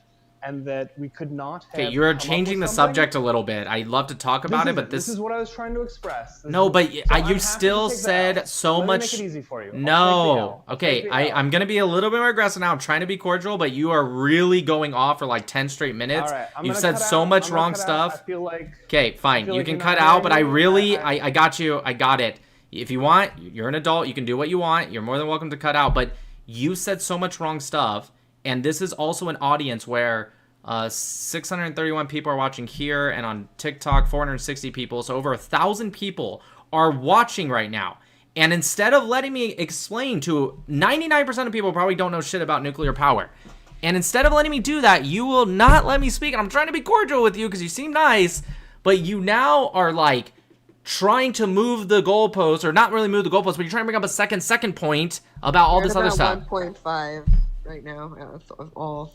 Right. platforms. Okay. 1.5 thousand. So I'm going to. It's a responsibility Okay. to get on Right. the truth. So I'm going to explain this. If you want to leave, that's up to you, dude. So I'm going to explain now. So everyone, do not listen to anything he said. He was wrong. Okay. So he admitted he's talking about both reactors and weapons grade. Let's start with reactors. Reactors, natural uranium is about 0.5, 0.7%. Okay. When you do enrichment, right? Enrichment is increasing the concentration of generally uranium-235. The way fission works, before we get into fusion, but the way fission works is you take it, you put in a moderated neutron, it absorbs it, right? Generally, technically there's other things, but for now, just trying to keep it basic, it absorbs it, becomes an unstable 236, and it actually starts to create like a dumbbell shape, okay? And it splits. That process right there is called fission. It shoots out alphas, betas, neutrons, which then go on to be moderated more and then get absorbed, and the process starts again. Gamma rays, of course, gamma rays being very penetrating, blah, blah, blah, blah, blah, okay? And then you have the moderator. A lot of reactors, general reactor is going to be water, okay? Because the atomic mass unit of an H2O, the atomic mass unit of the hydrogen specifically is going to be similar to the atomic mass unit of a neutron. So it's like, think of this, trying to keep it simple for you guys. Think of like pool balls. Have you ever seen pool balls hit perfectly center with each other and the energy transfers perfectly? It's because they're about the same units of mass. Okay, same exact thing. So think of a neutron shooting out from fission, hitting a hydrogen, right, atom, and it slows it down. Generally below 1 mega electron volts is generally what you want it. And then this uranium takes that neutron, absorbs it in, okay? And then it becomes unstable. Splits, and it goes again. And think about this happening over and over and over. That's why you have control rods inside of reactors that are generally have hafnium inside of it, right? And that absorbs neutrons. That's how you control reactor level, all right? So I hope that wasn't too confusing. I try to keep it simple. If that's not simple enough, just think hot rock makes steam, steam spins spinny, and then electricity. All right, that's good. Perfect. So back to what he said. He said that Iran's nowhere near our reactors. A general civilian reactor at a high level is going to be 20%, okay? A smaller reactor, or not as good one, 3 to 5%, anything in between. The only reactors that are at like 99%, for example, those are going to be on our U.S. Navy submarines. But that's not necessarily needed or even at all a thing for civilian reactors. Why do you think, for those asking, well, then why does the Navy have 99%? It's because, one, you have to make it significantly more compact because submarines are small, okay? And on top of that, you want it to last a lot longer in between refueling, right? Because our Navy is going to, they need to go on mission. They need to do stuff. You can't just be constantly taking submarines out of service to, refuel or decommissioning the boat, okay? So, he said, to recap what he said, nowhere near the American. Not even close to true. The IAEA, who found, just before the 12-Day War, not even this war, before the 12-Day War, the IAEA found that Iran was actually lying, that they know of. They actually assumed they're lying about other stuff that we don't know even to this day, but they were lying and they were hiding. They had IR-6 centrifuges. IR-6, and they have IR-1s as well. And they were at greater than 60%. So definitely way higher than even a high-level civilian reactor, which again, to remind everyone, is 20%. Okay? They even found some areas that had as high as 90%, but not particularly like troves of uranium, like a lot of it at 90% that they know of, right? But I want to keep it clear. 90% is generally what you want for weapons grade. Yes, you can make, because I saw some comments saying, well, you can make it at 50%. Yeah, you can make what's called dirty bombs at 50%. But if you want something like specifically like a atomic bomb, nuclear bomb that they're trying to create, 90% and higher is where you get weapons grade uranium. This idea that Iran was nowhere near it is insane. It's not true. I have no idea where this lie came from. You can go from 60% even to 90% pretty quickly. It's not like it's a linear thing, especially with IR-6 centrifuges. Now, a lot of these centrifuges were damaged during the B-2 bombing strike in the 12-day war, but we don't know the extent, and Iran themselves said that they were kind of poking at the United States and bragging that they move the uranium and they have other, centrifuges and they're going to continue and blah, blah, blah, blah, blah. They had about 445 kilograms. This is enough for up to 11 nukes. So this idea that they were nowhere near it is insane. It's severely incorrect. And this isn't even, those that are asking for a source, the IAEA report is the first source I brought up. You can look at U.S. intelligence, Israeli, but I get it. Some people are so anti-Zionist that no matter what Israel says, it's just wrong. So you can look at the IAEA, one second, almost done. You can look at the IAEA reports that talk about, and not just this last one, go look at the ones through the years when they first found out about Natanz, right? They were hiding that. Everyone seems to forget that. I think this was before the Stuxnet program, which was U.S.-Israeli operation to fuck with their centrifuges. Even before that, they were literally hiding one of their biggest plants for many years, and then they got exposed. Honestly, it was probably by Israel, but we'll never know because the Mossad never takes credit. And so that set them back many years. But the IAEA found all this stuff. They were literally lying for years. They were lying through the JCPOA, right? The Iran deal with, sorry, not the JCPOA, the Iran deal, yeah. The Iran deal with that Obama put in. Like, give me a break. You guys don't have to like Israel. You don't have to like the war in Iran. But anyone who tells you, oh, Iran definitely wasn't, they don't fucking know what they're talking about. Isn't it also true that the boom booms that were dropped on, sorry guys, I'm on TikTok, dropped on Japan were like 60% enriched? Like, you don't even have to go. Yeah, they were not at 90%. To be fair, though, that was kind of a newer thing for us with the Manhattan Project. But yeah, that's true. They weren't at 90%. I don't know the exact. I think it might have been less than 60% even. Let me check. If you get up there, it's the problem. Okay, Jane, I love you.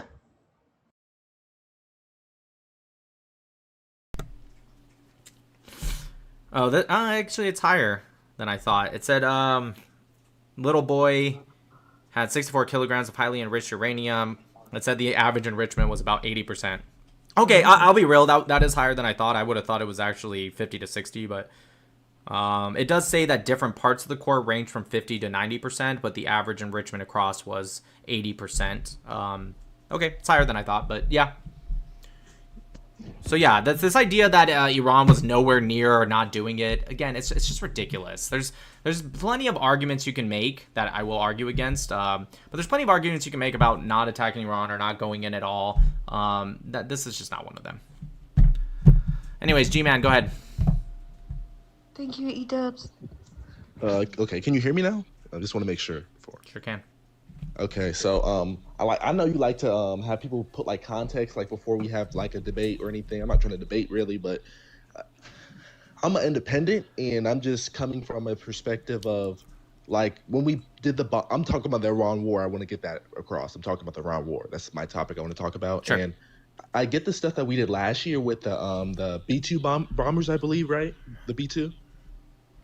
Yeah, the B-2 bombers. That's correct. Yeah, okay. At first, I was like, okay, I was hesitant about it. And my mother was in the military. She told me about it. I was like, okay, I'm cool with that. But us going into Iran, I don't know how to feel about that. I just want to maybe my sources might be wrong with this. But I heard that Israel was going in already and that maybe we didn't get chose to go in with them. But when you say, real quick, just so I know, when you say go in, do you mean boots on the ground or you just mean attacking them? No, like attack. I mean like attack. Okay, gotcha. Like a missile strike. My bad. You're good. Just want to make sure. That's what I mean, like a missile strike. But I feel like maybe we should have let Israel do it themselves, and then if they attack us, we get involved. But maybe I don't want to put Americans in harm's way as well, with my mother being and my father being in the military as well. So it's like like a type of subject like that is like I don't know. So I just want to like maybe get your advice or opinion on it. And yeah, so. Sure, I can answer that, but real quick, I just want to answer this in the chat. I don't remember which chat it was, honestly, but somebody asked, how long does it take to go from 60 to 80% enrichment? It depends on, obviously, a lot of factors, but it can take weeks. You can go 1 to 2 weeks, you can go from 60 to 80%. But again, it just depends on the factors. IR-6 centrifuges are pretty efficient, but we don't know exactly how many were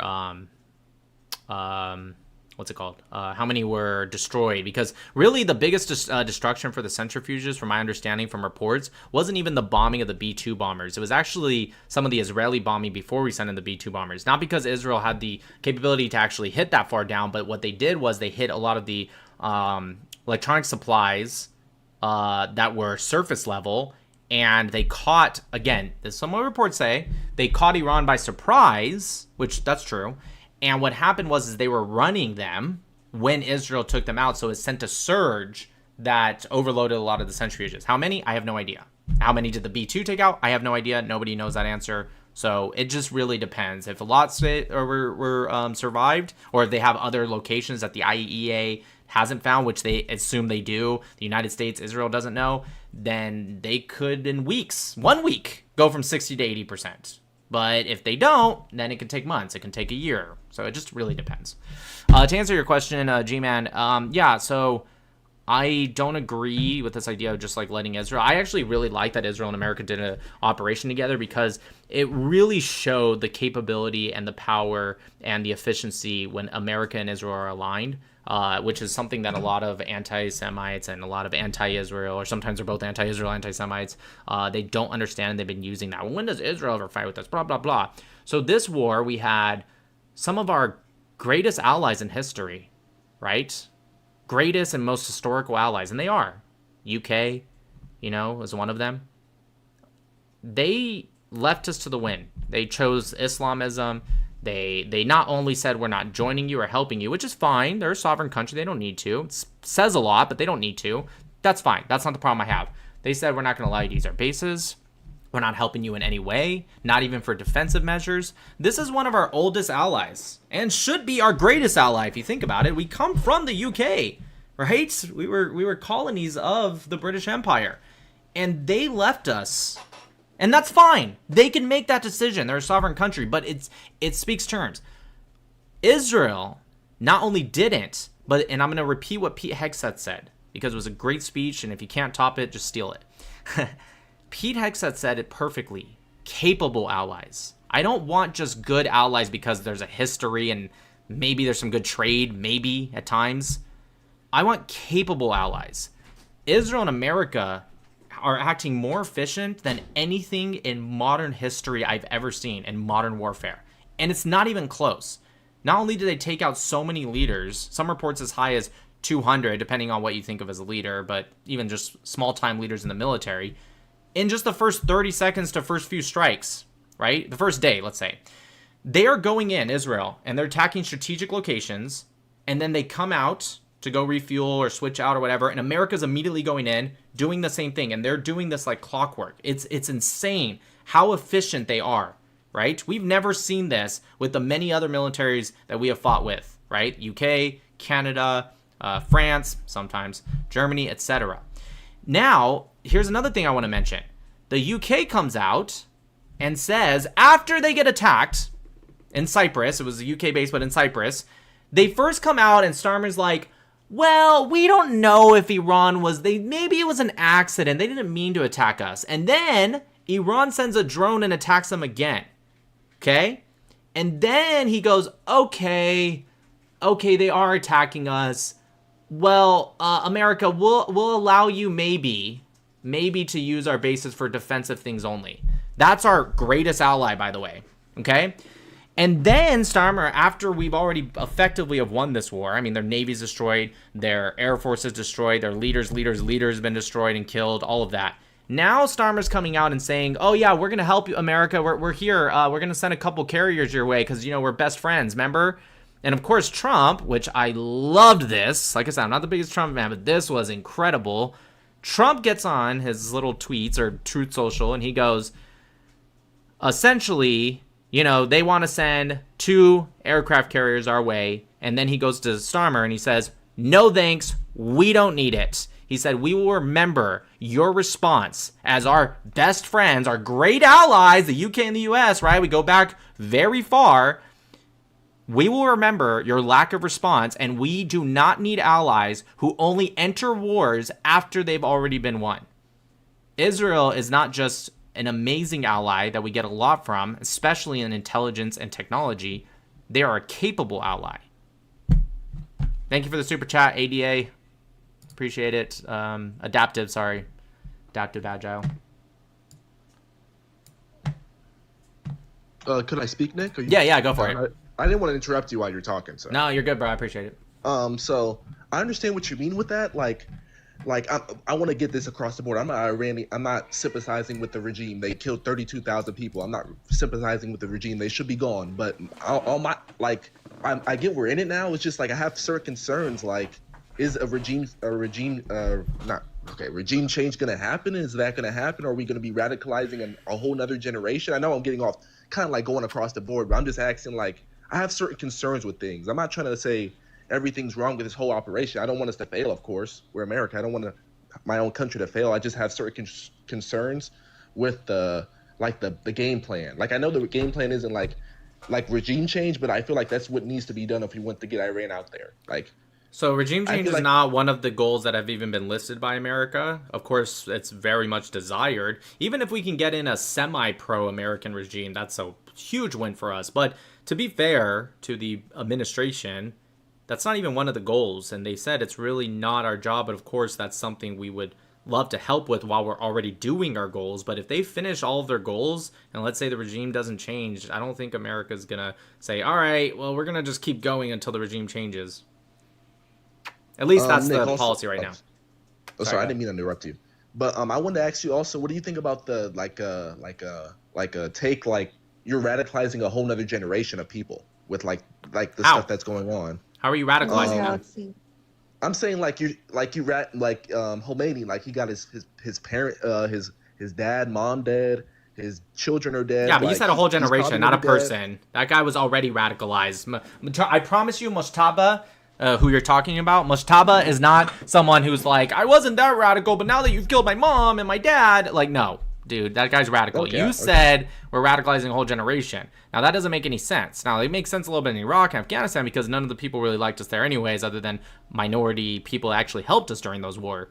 This is the opposite. The Iranian people are literally celebrating and loving us. So much so that the IRGC has now started slaughtering people in the streets for even showing enthusiasm. If they are in the streets, just showing enthusiasm, they are killed in the streets for it. So, yeah, so it's honestly, I get what you're saying because you're like thinking, oh, Iraq. This is not Iraq. This is not Afghanistan. It's not the same, okay? These people are literally around the diaspora, around the world, and in Iran are cheering this on.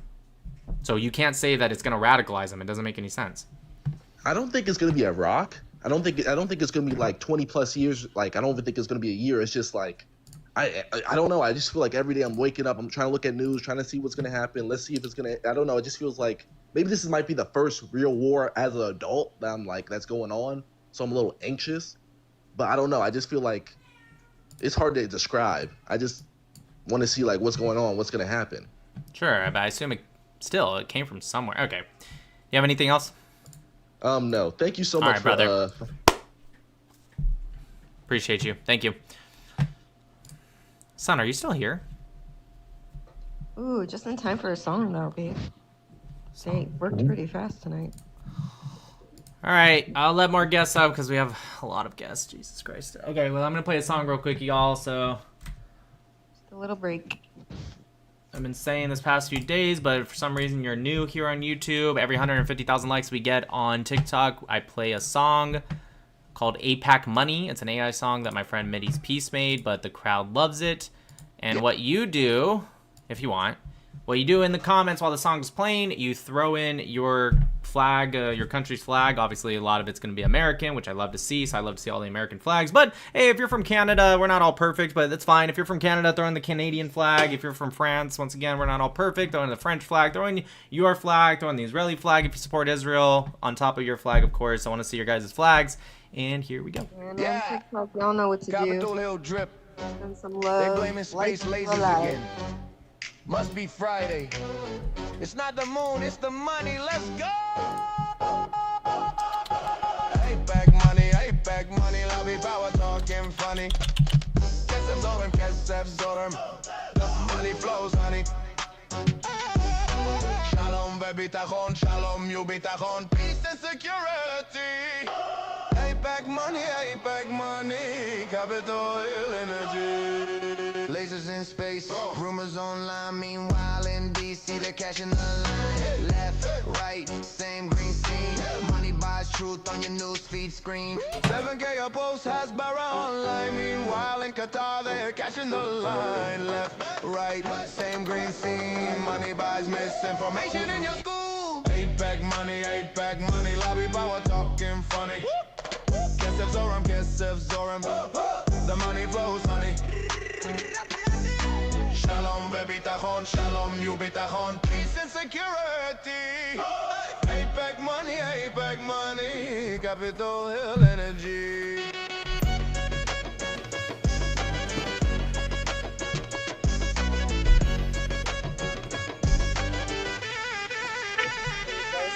Lasers in space, conjuring the banks.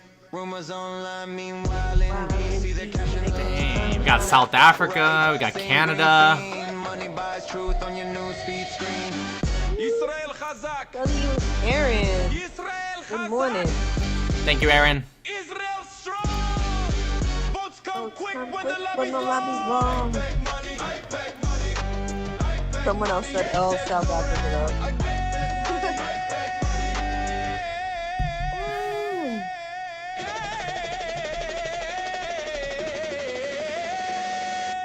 APEC money. Kesef Zorem again.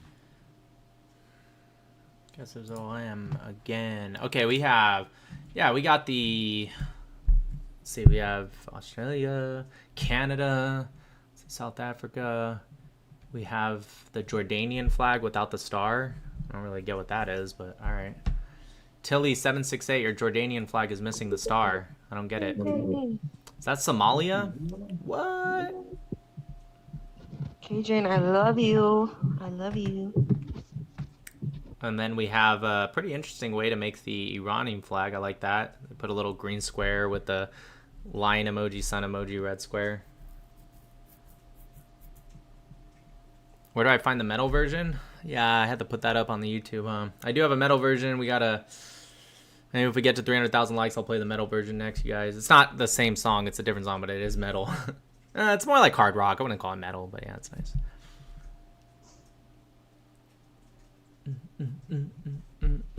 All right, we got a lot of guest requests, so All I'm singing in my head is the Eurovision song. Michelle.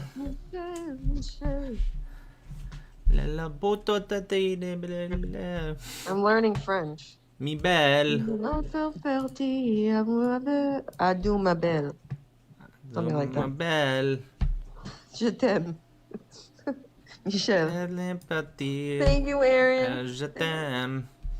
Anyway, check it out if you haven't. It's All good. right, It's listen, 3B2s in better a than trench us. coat. You said it's trash. Look, I didn't like it at first either, because I even told Danielle, you can ask her. I was like, I don't really like it. I didn't hate it, but I didn't like it. But I gotta be honest, after listening to some of the other songs being released, I like it a lot better now. I think a lot of the songs this year are trash. I haven't listened to all of them. I've listened to about a third of them, but they are not good. Some of them are Especially good. Austria. They're the ones that won last year. Their song this year is trash. Oh, you didn't even let me play you the Greek one. The Greek. If you're from Greece, you should fucking boycott that shit. What is that?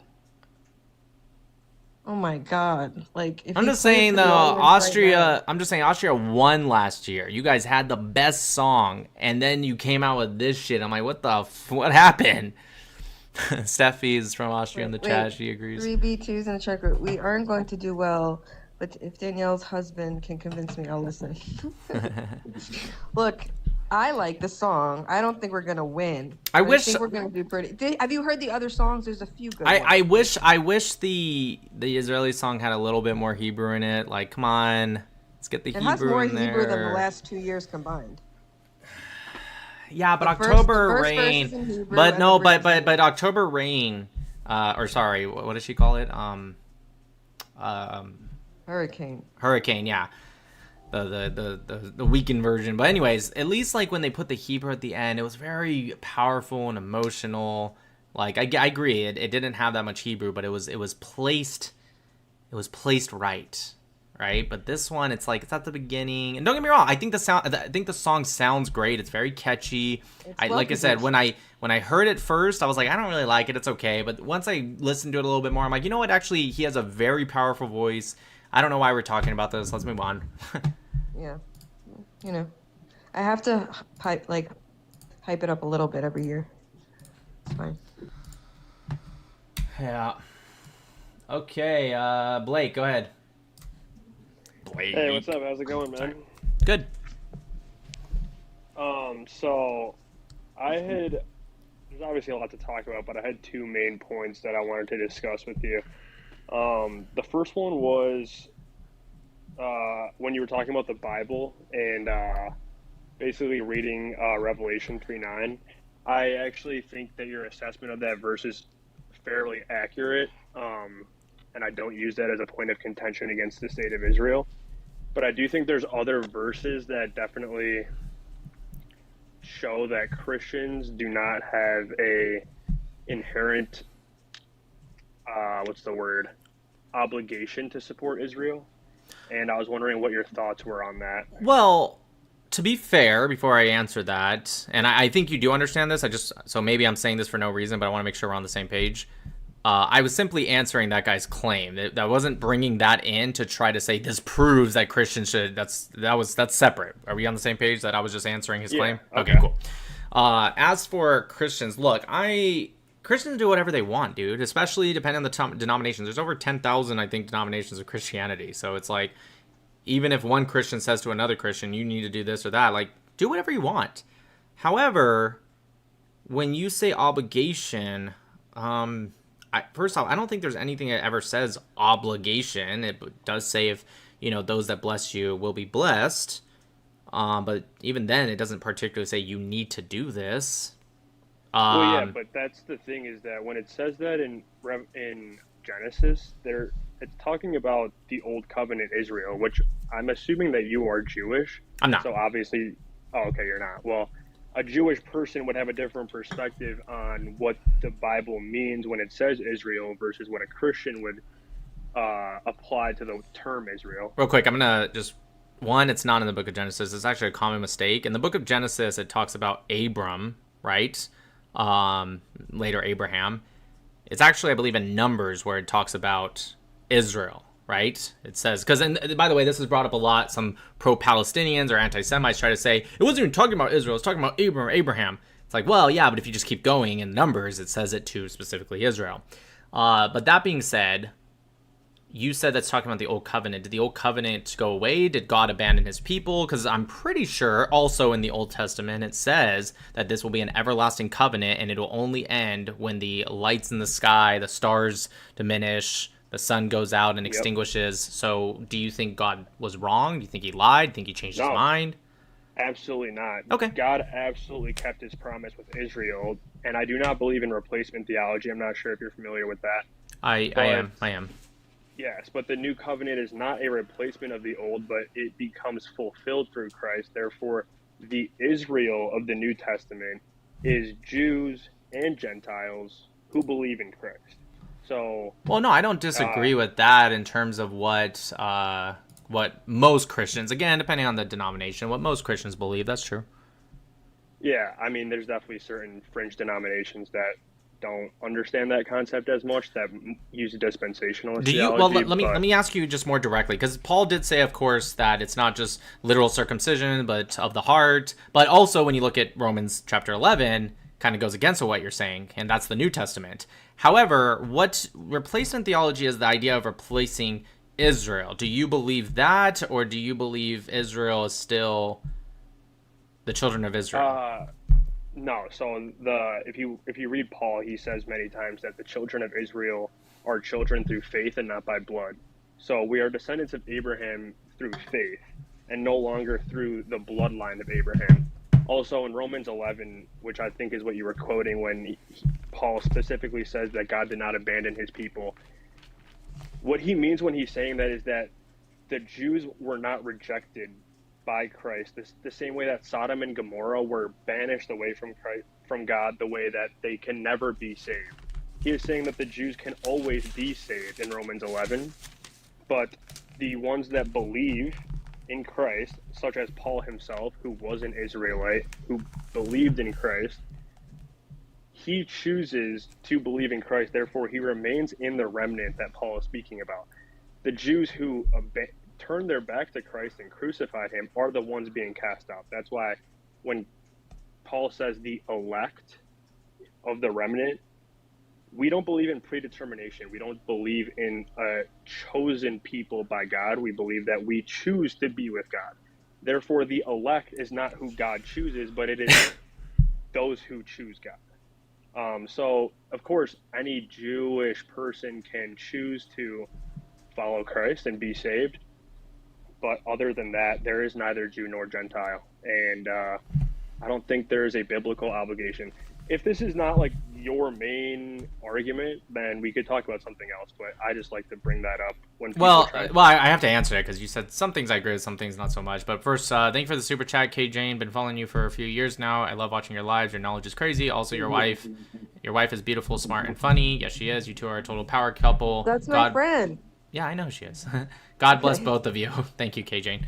Yeah, so love you. I agree again with people's, once again, their sort of interpretation, depending on their denomination. However, when you look at, now, this isn't going to go well because obviously you're a Christian, so you're going to see Paul just the same. Paul's words don't always particularly match the words of Jesus. It also particularly doesn't match the word of God. I understand the idea of there's both Jew and Gentile. Of course I believe that. In fact, Jews believe that as well. In fact, Jews are the only Abrahamic religion that doesn't believe you have to go to their religion to be saved or to not burn in hell. Or, again, depending on the denominations, some Christians believe more in like purgatory. Some believe you're just going to like burn in hell. But nonetheless, and all Muslims believe that unbelievers will burn to the point, I think it says like your skin will be burned off and it'll regrow for all of eternity and continue to be burned off. Jews are the only ones that say, no, we all have, especially if you follow the 7 laws of Noah, and, even if you're kind of a bad person, you need to be cleansed, but nonetheless, we all have a place in the life to come. And so I do find that interesting because Jews are the only ones that believe that. And I'm not Jewish, I'm not Christian, I'm a cradle Catholic, but I don't consider myself Christian, I'm not Jewish, I'm not Muslim. But when I look at objectively the 3 Abrahamic faiths, and I have, the 3 Abrahamic faiths, and I have read the Quran twice. I've read the New International Version, King James Version. Kind of want to read the New King James Version next. I've read the Tanakh, the Torah Stone Edition, JPS. I read all of them. When I look at it objectively, the Jews' belief in God is the only one that actually does make sense to me in that like raw form. Not talking about necessarily like Jesus or how Allah says things. I'm talking about the raw form of what they believe in the person that's not of that faith. Jews are the only ones that make sense. There's some things Christians believe that only makes sense, or not only, but makes the most sense compared to the 3 Abrahamic faiths. I totally see what you're saying, and we could talk all day about salvation within different Abrahamic religions, but I'm talking specifically about the covenant that God makes with Israel, and what that means to a Christian and what that means to a Jewish person. You believe the covenant passed on to you? Well, that's what Paul says in Romans 11. It's not passed on to me because God didn't choose me, but what Jesus did was he tore the veil and basically allowed anyone to choose him. Right, so you believe he took away the covenant and then made a new covenant. No. It's not a different covenant. It is the same covenant. The way Paul describes it is as a tree. The tree is Israel, and that covenant is with Israel. And that covenant is not broken. But what Paul describes is that there's branches that were cut away so that other branches can be grafted in. And the I know what he Christians said. The Christians that remained faithful, the Jews that remained faithful, remained in the tree, and that covenant was not broken. But the Jews that were not faithful were broken away so that the Gentiles can be grafted in. And that covenant is with the church that Jesus Christ established. So it's the exact same covenant? It's not the exact same in terms of who is in other words, it's a new covenant? It's not the same one being grafted in. It's okay. So yes, that's what I said, and you said no. So you agree it's a new covenant. It's new in the way. Sorry, you're breaking in and out. Is replaced and entirely new. It is new in terms of it's changed. Like if I have a piece of paper and I write a line on it, it's not a new piece of paper, but it is a new form of that piece of paper. Sure, but that's not a good example. A better example would be if you wrote a sentence and then you cross that sentence out and write a new sentence. It would be a different sentence. Yeah, but that's not what happens because the line isn't crossed out completely. Okay, I think the better argument, and I see someone making it in the chat, and again, I'm not Christian, but if I was arguing from the Christian perspective, I think the better argument, and I'm not telling you what to say, but I think the better argument would be to say that it's the completion of the whole covenant and it's a continuation. I wouldn't particularly use the wording you are, but again, I'm not trying to tell you what to say. It's just that's how I would answer it. And that might be true, by the way. That totally could be true. Jesus Christ totally could be returning, and the everything you're saying could 100% be true. Everything the Jews are saying could be 100% true. Technically, everything Muslims can be saying could be 100% true, or maybe we're all wrong and nothing happens after. I agree with you, and I'm not saying everyone has to agree with me. I mean, like, if you're Jewish and you don't believe in Jesus, then obviously you're not going to agree with me. You know what I mean? Like, I'm not trying to convert anyone here. I'm just defending, I guess, Christian theology. But there is a new covenant. Jesus Christ himself says, I am the new covenant. This is the blood of the new covenant, which is, like I said, a fulfillment of the old brought into new, but it's still the same covenant. Israel is the same. It's always with Israel. It's just that who is defined as Israel? It is not the bloodline of Abraham, but it is the bloodline of Abraham through faith. So who was it that had the prophecy that the third temple will be rebuilt? Literally the temple, not like a figurative figure. That Ezekiel, right? I think so, yes. Okay, so when he says that, do you believe that prophecy will never be fulfilled? Because as a Christian, you probably don't believe necessarily in the third temple, and you see that as a metaphor of the church or the Christian people. No, I absolutely do believe in the new temple being built. Oh, you do? Okay, well, a lot of Christians don't. Fair enough. Okay, so then why would the third temple even be built if you believe that the covenant has changed? Let's use that word. What's the purpose of the third temple? Because Paul does speak of a remnant of the old Israel, and there will be many Jews who do come to faith and do come to Christ, and that God has preserved to be saved. I think Paul says all Israelites will be saved, doesn't he? Let me see. Hold on. I know it's somewhere in Romans. No, he doesn't say all Israelites will be saved. He says all of Israel will be saved. Oh, yeah, you're right. You're right. That's actually fair. And I forget which verse it is, but I can look it up real quick. Yeah, I do not want you to be ignorant. While you look that up, I don't want you to be ignorant of this mystery, brothers and sisters, so that you may not be conceited. Israel has experienced a hardening in part until the full number of the Gentiles has come in. And in this way, all Israel will be saved. As it is written, the deliverer will come from Zion. He will turn godlessness away from Jacob. And this is my covenant with them when I take away their sins. As far as the gospel is concerned, they are enemies for your sake. But as far as election is concerned, they are loved on account of the patriarchs. For God's gifts and his Paul are irrevocable.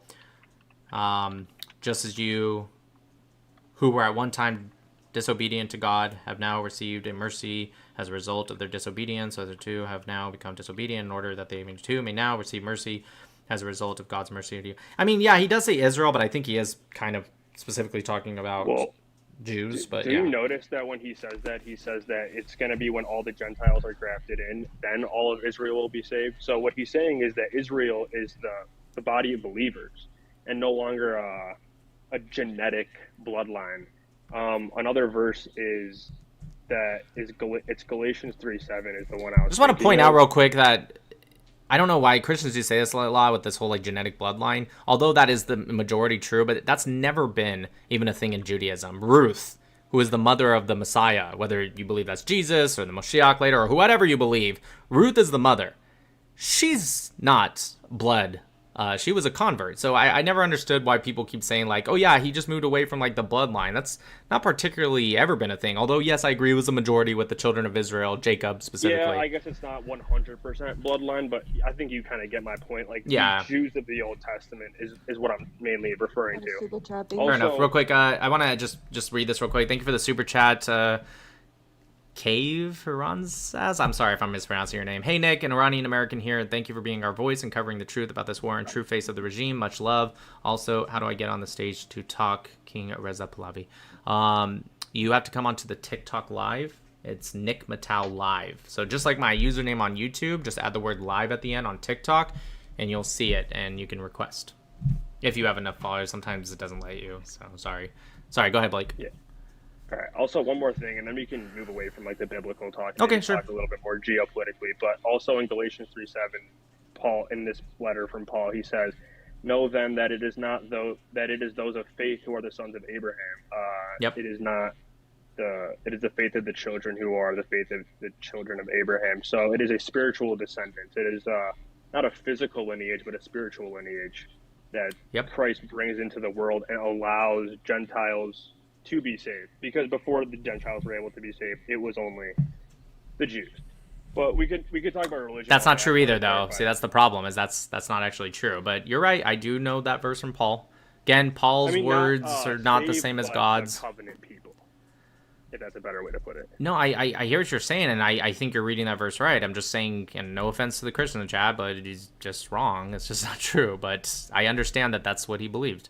It's Listen, I look at it more objectively. Obviously, a Christian is going to have faith. I even look at Jewish texts objectively, and they're going to have faith, and they're not going to agree with me. But when I look at things objectively, I do see a bit of a difference between the word of God and the word of Paul. Now, of course, if you're a Christian, you're not going to particularly see the difference because you're going to believe Paul was divinely inspired. And I totally get that, just like I get how a Muslim believes that Muhammad split the moon in half and put it back together. I don't believe that, but I get they do. But I do see a difference in the words of how Jesus spoke versus how Paul spoke. And I definitely see the difference in how God would speak versus Paul. So I find it objectively a little odd. But I'm also willing to admit maybe I'm just wrong. Maybe I'm just not reading it right. That's valid. I would like to ask you a question. Do you believe in heaven or an afterlife? I do. And if you do believe in that, how would you think that is the mode of attaining that salvation or reaching heaven? I do not like the idea, and I think a lot of Christians and Muslims do this significantly more than at least Jews or I guess myself.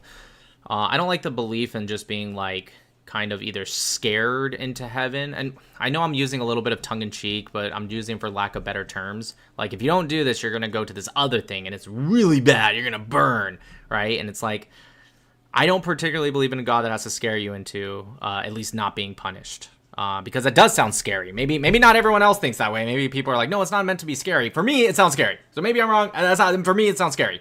On the other end, I don't believe in focusing so much on the afterlife. I think we need to focus more on the here and now. I think so many people are looking so far ahead that they're thinking too much about the afterlife. Definitely Muslims. You know, Christians, I think, are a bit of a balance between Muslims and Jews. Jews are very much the here and now. Muslims are very much just afterlife. I don't care. I'll be a fucking martyr. Die. I don't give a shit. They're like a death cult. Christians, I think, are a balance. And that's something I really do like about Christians more than the other Abrahamic faiths. I think Christians really find that good balance between thinking a lot but also understanding their belief in the afterlife. Jews, I think a little too much, and they all argue with each other consistently, and they're thinking a little too much. I think there's a lot of advantages to that because it causes them to be very thinking people, and they develop a lot of stuff, whether it's good for just humanity or even faith-wise. But I think they're just a little bit too much on that. I think Muslims are a little bit too much on the other side. I think Christians find that good balance. But for me, to answer your question, if you're forcing me to answer about like what heaven or afterlife, I see it as all people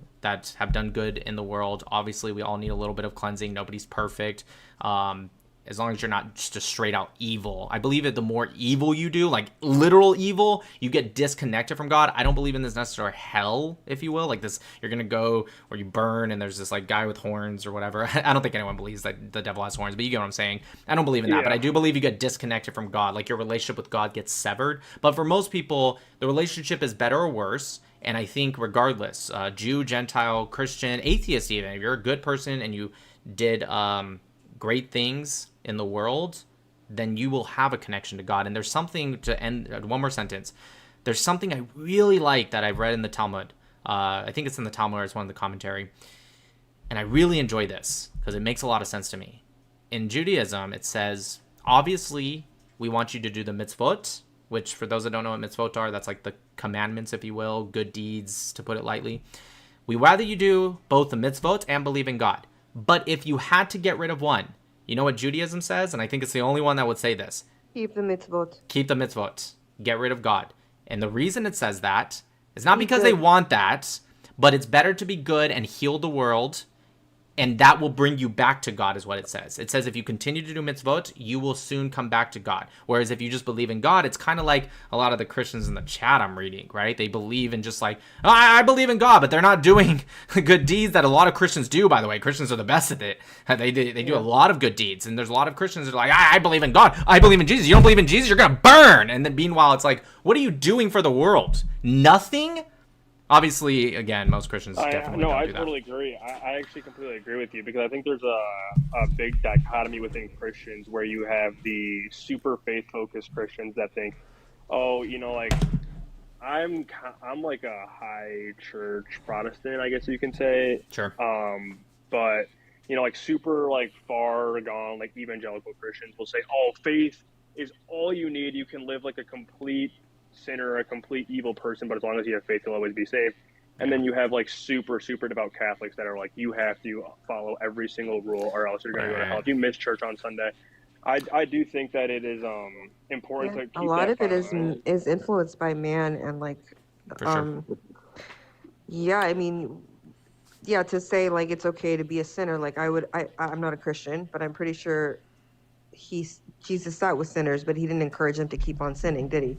Yeah, of course, but guess what? They still did sin, and so did you, and so did I, and so did right, everyone. Of course, so everyone sins. Right, of course. My point is, you can't just say, "Oh, keep sinning, and you'll be fine." Real quick, I do want to, because Andrew's been waiting a long time. You can say Blake, but Andrew, did you want to discuss something else, or you kind of want to chime in? Are you Christian, or you want to chime in about theology, or did you want to discuss something else?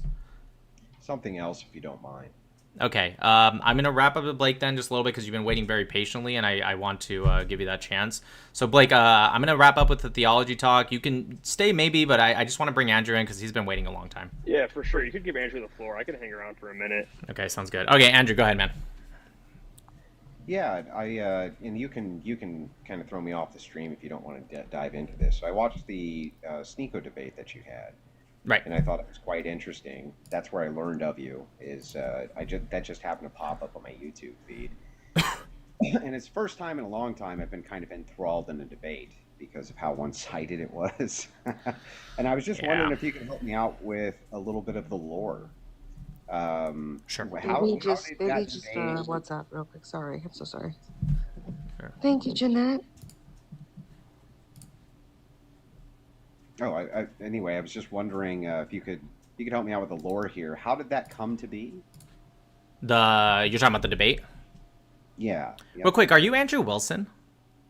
I am, yeah. Oh, okay. You just sounded exactly like him. I like your stuff too. I mean, obviously you and I don't necessarily always agree and stuff, but I really, just to give a quick shout out, I really enjoy, even when I don't agree with you, the way you kind of, direct conversations into your favor. I think you do a really good job at that.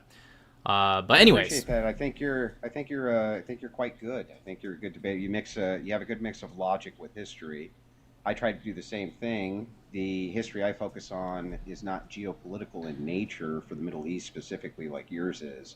Sure. But I focus a lot more on America, and I'll do the same thing, mix a lot of logic with American politics, and I think that's a good mix. I think you do the same thing, which is I guess we're all dark glazing each other, right? Yeah. So I'll answer your question. Andrew, I'm Nick's wife. It's nice to meet you, Andrew. Pleasure. Yeah. No, I just we're done. I'll answer your question. I saw the debate you did with Dave Smith, and that's specifically what I was talking about. But anyways, to answer your question, how it came about the debate, I'm sure Dave you're probably not the biggest fan of Dave Smith.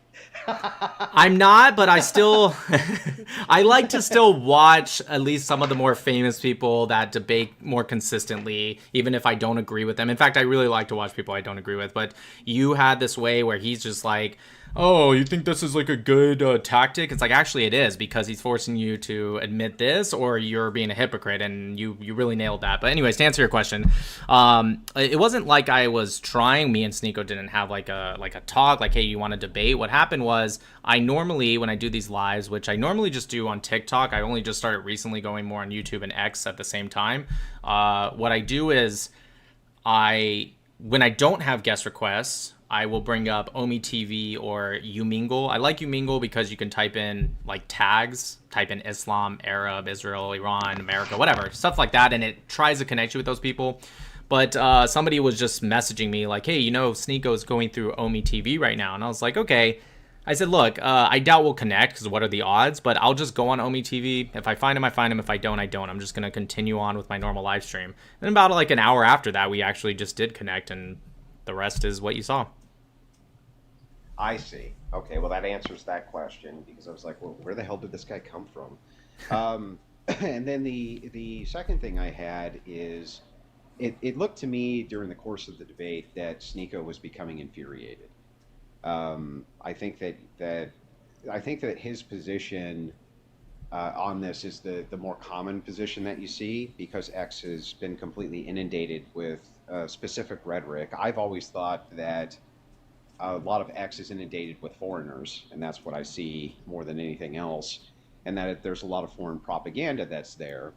I tend to actually stay away from this topic because of how much I get in the way of death threats and you're going to die and all that. Oh, sorry, TikTok friendly terms. How much people DM me, we're going to unalive your whole family, blah, blah, blah, blah, blah. It's crazy. So I actually tend to stay clear, and the more high profile you are, the worse it gets, right? But I wonder, I'm sure that you're aware of all that propaganda, but he seemed completely unprepared for the middle section of that debate. So I think on the history part, he was at least kind of keeping up, a little bit. But when he got to the center point, when you were utilizing logic with him, he seemed completely confused.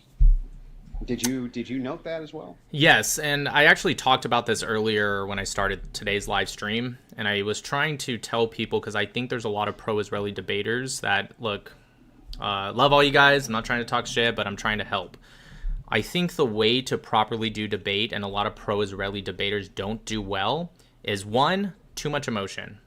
And I get it, it's an emotional topic, if you will, but I don't like to do that. I'm not saying I'm not human, emotion happens, got it, but try to throw that out, and also, more importantly, stop being so defensive and get more offensive. So what I brought up specifically is there's a part where Sneako, I don't know, there's a couple parts, but let me try to remember an example. There's a part where he says in the full debate, well, yeah, it doesn't start on October 7th, da-da-da. I never said that, but yeah, that's a common topic, and that's a common thing that pro-Palestinians say. It didn't start on October 7th. Interestingly enough, I don't believe anyone actually believes the literal conflict. Now, the context obviously started on October 7th of this context, but I've never heard anyone say the whole conflict started on October 7th. But unfortunately, instead of pro-Israelis bringing that up, they start to argue back and they try to explain, and of course they might give good answers. But I did the opposite with him. I said, okay, tell me when it did start. And he's like, well, 1948. And I'm like, you sound just as dumb as someone who says that the entire conflict started on October 7th. And so I think what happens, to answer your question, is that Sneako, like a lot of pro-Palestinians, they have their talking points, and they're used to a lot of pro-Israelis answering back with almost the same talking point. And so they get ready to give their second talking point. So when you change that up on them and say, I agree with you, actually, so why are you telling me this? I think he got confused, and therefore he got angry. Yeah, the thing is, I wonder if I could get your take on just two more quick things, and then I'll get out of your hair so that you can keep the callers up. Do you remember a movie came out years ago called Zeitgeist? I've never seen it. Kind of understand. Watch it. No, it. Okay. Watch yeah, it. let me write that down. Here's why. What's it called? Here's why you should watch it. Zeitgeist. Yeah. Zeitgeist. Zeitgeist. Yeah, Geist, I think. Yeah. Yep, I got it. But here's why I would recommend that you watch the movie. You can kind of skip the entire first half, which is just on religion. But the second half is where we move into like the Rothschilds and the central banking conspiracy and all of this type of stuff. This was kind of the first movie that I remember that really introduced those concepts in a major way that really grabbed the public's attention. And then from there, that's where the kind of like Jewish banker thing came from. You know, it's Jewish bankers, they run the world, this and that. Now, I do think that there are criminal gangs who run the world, absolutely, and I think some of them are Jewish. Sure, I of course. Like no ifs, ands, or buts about it. Sure, right? of course, of but course. I do think that it is vastly more complex. There's an Anglo elite, for instance. There's no doubt that that's true. But this aside, that's another thing I want to kind of put out there for you is like you should check that out because I think a lot of this really started to move into the ethos from that movie.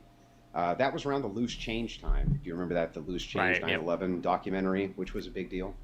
And then the last question that I had for you is, are you willing to do more debates against really high-profile people who are on the pro-Palestinian, anti-Israel side? Yeah, I'll debate anyone. I don't. I already to already give you a little bit of context. Sean Kelly reached out because I know a lot of them. Well, Sean Kelly. Andrew, in this topic, listen. Stay away from Sean talk Kelly. to anybody. He'll talk to anybody. Stay away. Here's why you stay away from Sean Kelly. This whole channel's botted. You can go look for yourself. I know it is. The guy gets 200 views on a great day. Just stay clear. I'm not. It's up to you what you do. You know what I mean? But the reason I brought him up in context was because he is trying to set up a debate. At first, he was like, "Hey, I can set up. I know Kenny Ko and Jake Shields," and I was like, "Well, they're both." Again, TikTok language, but I'll just say regarded. And I said, so I'll do a 2v1, right? I said nobody's, dude. Right. I said I'll do a 2v1 at best because I like one-on-one. It's like Sneako, right? I ran into Sneako, but it's not. I don't think like people are giving me a good job on Sneako. Okay, look, I appreciate it, but at the same time, like he's not good. He's not smart at this topic. But anyways, long story short, Jake Shields backed out. He doesn't want to debate me at all. Like, not even one-on-one. So now they're trying to get, like, maybe Kenny Ko and Dan Blazarian. I think they're both, again, I'm with you. They're, like, really nobodies that got famous because they just say the, like, most edgy, outrageous shit. Yeah, the entire... Even the Wignats will admit that Jake Shields is just a useful mouthpiece because he's a low IQ idiot. Yeah. Okay, so, like, even they admit that. So, but the thing is, like... I'm actually interested in hosting. I don't host debates as much as I used to on my channel. Sure. But it would be I don't know, hundreds of thousands of views on it. I am interested in actually hosting one with somebody who's very skilled on the pro-Israeli side against somebody who's actually very skilled on the pro-Palestinian side, if you're interested. Yeah, I'm always down to talk with people. Okay. All right. I was just curious. I Cool. appreciate your time, man. Thanks for filling Appreciate it, in those Andrew. blanks for me. Let me, is this your main profile? I'll shoot you a follow or something then. All right, Andrew, take care. Bye-bye. Can you kick me out of here? I don't know how to do that. I got you. There you go. Yeah, if you guys, what I was talking about, Andrew Wilson. Like I said, I don't, which is fine. I actually really like to watch people I sometimes agree with, sometimes don't. A lot of conservative politics. Me and Andrew are pretty much right on the same. The thing that I like is if you guys watch, I think it was the latest debate. I assume it was the latest. I don't know if they've done one since. Go watch Andrew Wilson and how he debates Dave Smith. Dave Smith, again, I'm sure he totally thinks he won and that Andrew Wilson was doing a really, really bad job and he was asking these crazy questions. But really what I'm talking about, and this is kind of something that I do a lot as well, you trap them into a certain corner and you got them when none of them are ever going to answer by saying, okay, especially someone like Dave Smith, the smug guy. He's not going to be like, oh, okay, yeah, you got me. He's not going to do that. But what he will do is he'll just obfuscate. He will shift the subject. He'll just be like, you think this is a good point, and not answer. And that's what Andrew Wilson actually does really well. He does ask these questions that might seem a little left field, but what it does is the questions are meant to expose you either as a hypocrite or expose that you're wrong about your previous statement. He does that very well. And again, and I told Andrew to him, like, while he was up here, I don't agree with everything he says, and that's totally fine. I'm pretty sure we're all individuals, so I'm probably not going to agree with what 100% of anyone says. but I do respect the way he does his debates. Anyways, like you said, enough glazing. Let's let up these last two guests. If we don't get anyone after that, I'll go on Omi TV or Umingle, and we'll see if we can find some people. David, what's up? Hello. Can you hear me? Yeah, I can hear you.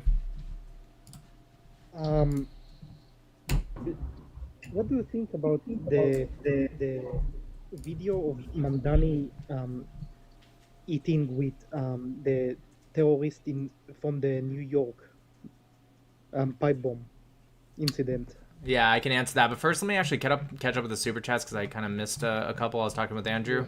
So did I get this one? Yeah, I got that one. Okay. Thank you for the super chat. Song of the Fierce. Sorry for the delay. Would you ever share what brought you to the Noahide path? Thank you for what you do and for your service to the U.S. P.S. How do Christians understand Deuteronomy 4:2? Assuming you were probably asking when that other guy was up here, so maybe someone has answered you or can answer you about Deuteronomy 4:2. But to answer about Noahide, I'll make it really quick. Maybe I'll go into more detail later. But it actually was, I was a cradle Catholic. I started questioning not necessarily Christianity, but the Catholic Church pretty early on. Things that didn't really make a lot of sense to me. When I say early on, I'm talking about like preteen, even maybe slightly into early teenage years. Long story short, when I started questioning that stuff, I couldn't really get any good answers. Not putting that on all Catholics, just maybe the ones at the time. So I kind of just called myself Christian. And then I had a period in my college where I was like this edgy atheist. I'm like, oh, I'm so smart because I'm an atheist, whatever. I was one of those guys for a couple years. And then when I joined the Navy, there was a lot of things that found me back to faith in God. I didn't know what that meant. Didn't really think much more than that, but I saw things that helped me, and I attribute that to God. Anyways, the Noahide thing came much later when I actually started reading other versions of the Bible. You The were Christian. technically still a Christian when you and I met. That's true. How you described yourself. And so, yeah, I described myself as that just because you guys have to understand. I grew up in America, and I didn't grow up like in New York where I knew obviously who Jews were, but I didn't grow up around Jews. I didn't grow up around Muslims, so I just kind of was like, yeah, I guess Christians, the default position, right? Anyways, long story short, though, with the Noahide thing, I started reading other Christian Bibles, different versions. I started to read a little bit of the Quran, but I didn't actually read the Quran in full until later, and then I read it twice, and I started reading the Torah. My best friend, his name's Hebrew Hammer, he actually comes up a lot. He actually, when I was on my fourth, I don't know, whatever, one of my deployments, he's like, I know you get bored down on the submarine, you don't really have much, you're on submarines, here you go, I'm going to give you a Torah. I'm like, I've already read the Torah, I've read the Old Testament. He's like, yeah, but this is the Stone Edition and it has some commentary, maybe you'll find it interesting. Read the whole thing, I read the commentary. That commentary started to answer a lot of questions that I couldn't get answered at the beginning of my story. Started looking into that. It's not looking into converting to Judaism. I've never even started that process. Will I one day? Maybe. I don't know. It's just whatever God wants for me. It's not really the point of the question, though. Point is that I started looking more into stuff like this, and that's when I found more in the idea of just, I believe in God. I'm not particularly religious person. I'm not particularly into like organized religion. I'm not against it. I'm just saying where I'm at right now, that's how I am. I hope that answers your question. And then last super chat, please debate on that channel, Shmuel Teichman. Thank you. I will. Yeah, I'd love to debate on that. So W. Andrew Wilson for that. Okay, David, you said, what do I think about him having food with the guy that threw the IED? Yeah. You know what? I'm going to be real with you. I didn't even know he had food with him, but it doesn't surprise me at all. I do not know if it's confirmed, but I've seen the video. I do not know if it's confirmed though. Like, if he did have, what do you think about it? Like, what should he be a high-scale investigation on Mamdani or something like that? Or seems like every time we call for that, which of course I'd love for that. I cannot stand Mamdani. I think he's awful. Seems like he always finds a way to snake his way out of it. So people are in the chat are saying he didn't, though, have dinner with him. So I don't know what's true or not. I can look into it. Oh, it says he had lunch with Khalil. Are you sure you're not thinking of Mahmoud Khalil? Because now both the YouTube chat and TikTok chat is saying Mahmoud Khalil. And yeah, I'm going to go ahead and assume they're probably telling the truth because there's multiple people saying probably, it. I do not really know accurately, but Okay, I'm gonna assume it's actually Mahmoud Khalil because I did hear about him having dinner or whatever with Khalil. Yeah, so. it is Mahmoud Khalil. Yeah. Okay, so now that that's the accurate story, I will say I still think Mahmoud Khalil's piece of shit, and I still think it's wrong. But do I think Mamdani should be investigated for that? No. okay. And I wanna ask if I do not. Sorry, my speech is bad because I do not talk. I'm introverted. Wait, can I wait a little bit? Sure, but I gotta get through. I gotta get through people. So, but you know, okay. I'll ask you just one question, last question.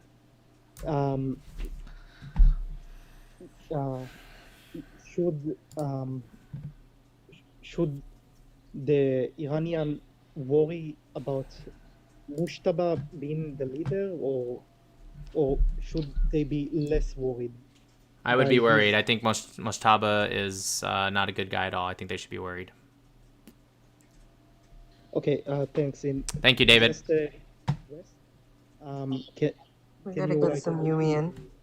Yep. In the end of the stream or before you go to Omegle, can you play the metal song? Yeah, I'll play it. All right, David, thank you so much. I appreciate it, man, okay? Thank you, DJ. Thank you, All right, brother. just in case, go ahead. Yeah, if you want Michael to talk first, it's fine. He lied. Okay. I can go ahead.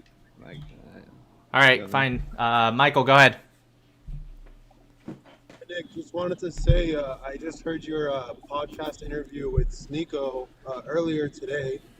I think you kicked his ass, to be honest.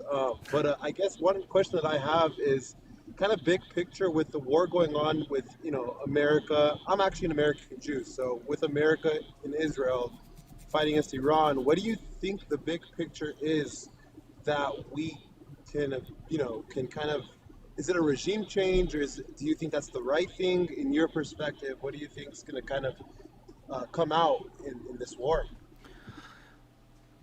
My personal feelings is I'd love to see a regime change, both for not just for the Iranian people, obviously, but also even if we can get someone that's even semi-pro-American, let alone very pro-American, that's good for America. And that's amazing. And that's incredible. I love it. Real quick, thank you, Song of the Fierce, for the membership. And also thank you for the super chat, EMFP. New follower here. You're the first I hear mention 7 Laws of Noah. Curious, do you know of Rabbi Zvi Aviner? Man changed my life. Name sounds familiar, but not off the top of my head. I'll look it up, though. Yeah, so Michael, I don't think it's particularly America's direct goal whatsoever. If that happens, mashallah, amazing, great. Do I think America should go to extreme lengths to make that one of their goals? No, I don't. And when I say extreme lengths, like, let's say America completes all the goals that they have labeled right now, but they're like, we really want regime change, so we're going to send boots on the ground. I would be against it. I would not be okay with that. Obviously, again, just like I said before, I always want what's best for the country. So even if the president of the United States, Democrat, Republican, Trump, Biden, I don't care, they do something, of course, I'm always going to be like, I hope that works out. I'm just saying my personal opinion, I would not be okay with that. However, of course, I would love to see a regime change because of obvious reasons. Yeah, and so then I guess what would be like, obviously I'd love a regime change too, but what would be the end goal if that's not the case? Do you think it's kind of like a success, even if there's no regime change? Yes, of course. Yeah, if they were able to actually destroy them militarily and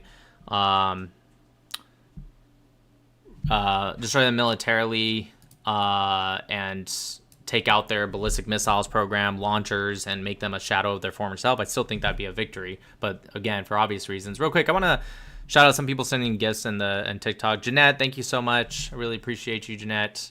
Thank you for the galaxy. And also DJ, I know you sent it to Danielle, but what is that, a whale? Really appreciate that. Thank you, guys. Yeah, so I would still see it as a success, of course, because, again, our goals of war, if we accomplish them and get out, that's perfect. That's the problem with Iraq. A lot of people like to say with Iraq, Oh, it was a problem from the very beginning. No, it was a problem because of this. Or no, I loved it. I don't know who really loves it, but I'm sure there's still some people today that love the whole entire thing. Me, with the Iraq War, a lot of the stuff is we accomplished, like, I feel like 90-95% of our goals in the first, like, weeks, maybe months, at being somewhat conservative. We should have got out. That's it. Like even the Gulf War. The Gulf War was significantly smaller. Went in, did our missions, got out. Venezuela. Went in, did our mission, got out. Hopefully with Iran. Went in, complete our goals, get out. Yeah, amen. Hopefully this is the case and everything is good. You know, I'm hoping, I don't know if Pahlavi's the guy, but I'm hoping someone's going to come in there, kind of side with Trump and Bibi and be good for the Persians and Iranians. So thank you for your time, Nick. Appreciate it. Thank you. Appreciate it. Have a good one. Just in case you figure out what you wanted to ask. No, it wasn't really a question. I just, first of all, good morning in Israel. It's 8 a.m. And I woke up, I saw your debate with Sneako, and I thought, wow, another great guy, and it's really cool. And I wanted to say thank you. Thank you. I really appreciate that. People and Israelis. And there is one question I wanted to ask. It's really a big one because I'm a big follower for Asmongold, and I like kinda hate to watch Hassanabi. And I can see I see everything. I'm like every day watching like 5 to 6 hours, and the hate is big. And when there is a hate, they can't see the truth. And there comes people like Sneako and Dan Brazilian and everyone, and they start spreading those lies and propaganda. And there's Nick comes from nowhere. He's, you know, I don't know you personally, but I don't know how big you are. Thank you, Aaron. But, how can you? Where do you get the inspiration from and the power from to fight these big whales and these big lies? And you know, it's so. In Hebrew says "tipa bayam." It's a teardrop in the sea. So people like you are a teardrop in the sea, and I just wanted to ask, where do you get this inspiration from? How hard is it for you to fight the lies and the hatred? It's a simple. I wish I can give you a great answer. It's as simple as just the truth. And obviously, I have a bias. I'm pro-Israel, but I don't really like this idea where people are like, "Well, you're biased." Well, yeah, so are you. Everyone's biased. You can be biased because you're American. You can be biased because you're Arab, Muslim, Jewish, Chinese, whatever. Everyone has a little bias. I don't care about people's bias. What I care about is information. What I care about is truth. What I care about is actual intellectual debate without conspiracy shaping and emotions, which is almost exclusively what the pro-Palestinian side has. Even sometimes when they're, I don't want to say right, but like understandable, it's a lot of it's still mixed with and surrounded by conspiracy shaping type debates, tactics, and emotions. And I can't stand that for any debate. I don't care what we're debating. I just don't like it. So I wish I can give you a better answer, but honestly, that's literally it. He just knows about it, and he knows he's on the right side of history, so he feels it's probably his obligation to keep doing it, keep teaching. Yeah, it's crazy because the lies are very well spread, let's say, and you know, like everybody pushing Israel is going for the greater Israel and all this. It's for me as an Israeli, I can't speak and I can see us losing this media explanations and debating because our government is not really strong at that. So it's very frustrating for me. And I just saw you in the morning. I just wanted to say really thank you from the bottom of my heart, and I guess from other Israelis guy. And that's it, basically. תודה על המילים. כיף. Thank you.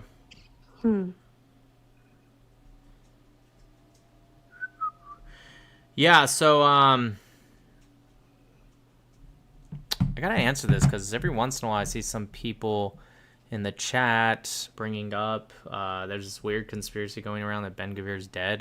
Just so you guys know, he released a new video today, and it was like talking about like as if it was today. So I don't really know where this conspiracy came from. At first they said it was Smotrich's son, and then when that wasn't true, they said it was Smotrich himself, and then when that wasn't true, now they said it's Ben Gavir. Literally just yesterday in my live, they were saying it was Smotrich's son, and now they're saying it's Ben Gavir. How did they go from Smotrich's son to Ben Gavir? I don't understand how that worked. Anyways, hold on. Before I move on to wow, Golda has something to say. Golda, go ahead. Yes. Okay. So Smotrich's son, he actually was injured. He's a soldier in active duty in Lebanon. Gotcha. The rumor is that it's Bibi's brother Ido is unalived and Ben Gavir is unalived. This is going around TRT, Hindustan Times, and Facebook. So that's their new thing. They're salivating over it. And But where did it start? That's what I want to know. I understand a lot of people are saying it, and everyone's just repeating it. IRGC. I think it's just IRGC bullshit that they cooked up. Wish I could find out where it started. It's just everyone just keeps saying it, and I'm just like I'm asking in good faith too. I'm like, can you give me some kind of proof? And they just like start laughing and like, oh, you don't want it to be true. It's like, well, first off, if it's true, it's true. I mean, it's nothing I can do about it. I can't control that, but can you just tell me where you got it? And they all just like crash out. None of them like give any information, or they give like an X post, and I'm like, that's your information? Yeah. And somebody posted it on X? They don't care, but they have been literally so excited about this all day. Every FYP I go through, the Palestinians like smiling ear to ear. Anyway, that's All where right. I hear it from. Fair enough. Yeah. Thank you guys for the gifts. Love you.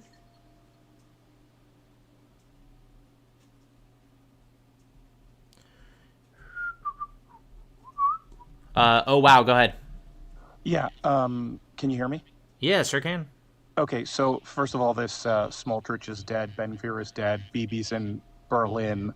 It's all started with posts on X. Basically what happened was Nikita Bear said if you're posting AI videos, you're fucked and you're going to be demonetized for 90 days. So people stopped posting AI videos. And what they started doing was just posting lies because there's no AI video behind it. Or what they're doing is they're posting videos from 2 years ago in Israel, or they're posting videos from randomly anywhere in the world saying Tel Aviv's on fire. I know. I saw Myron Gaines posted a video of Tel Aviv on fire, and it was a video from like 2 years ago. I'm like, you're an idiot. Right. Yeah, they're all celebrating civilian deaths, all the ones that are kind-hearted. But, it's all, that's what they're doing now. That's where they've moved on to.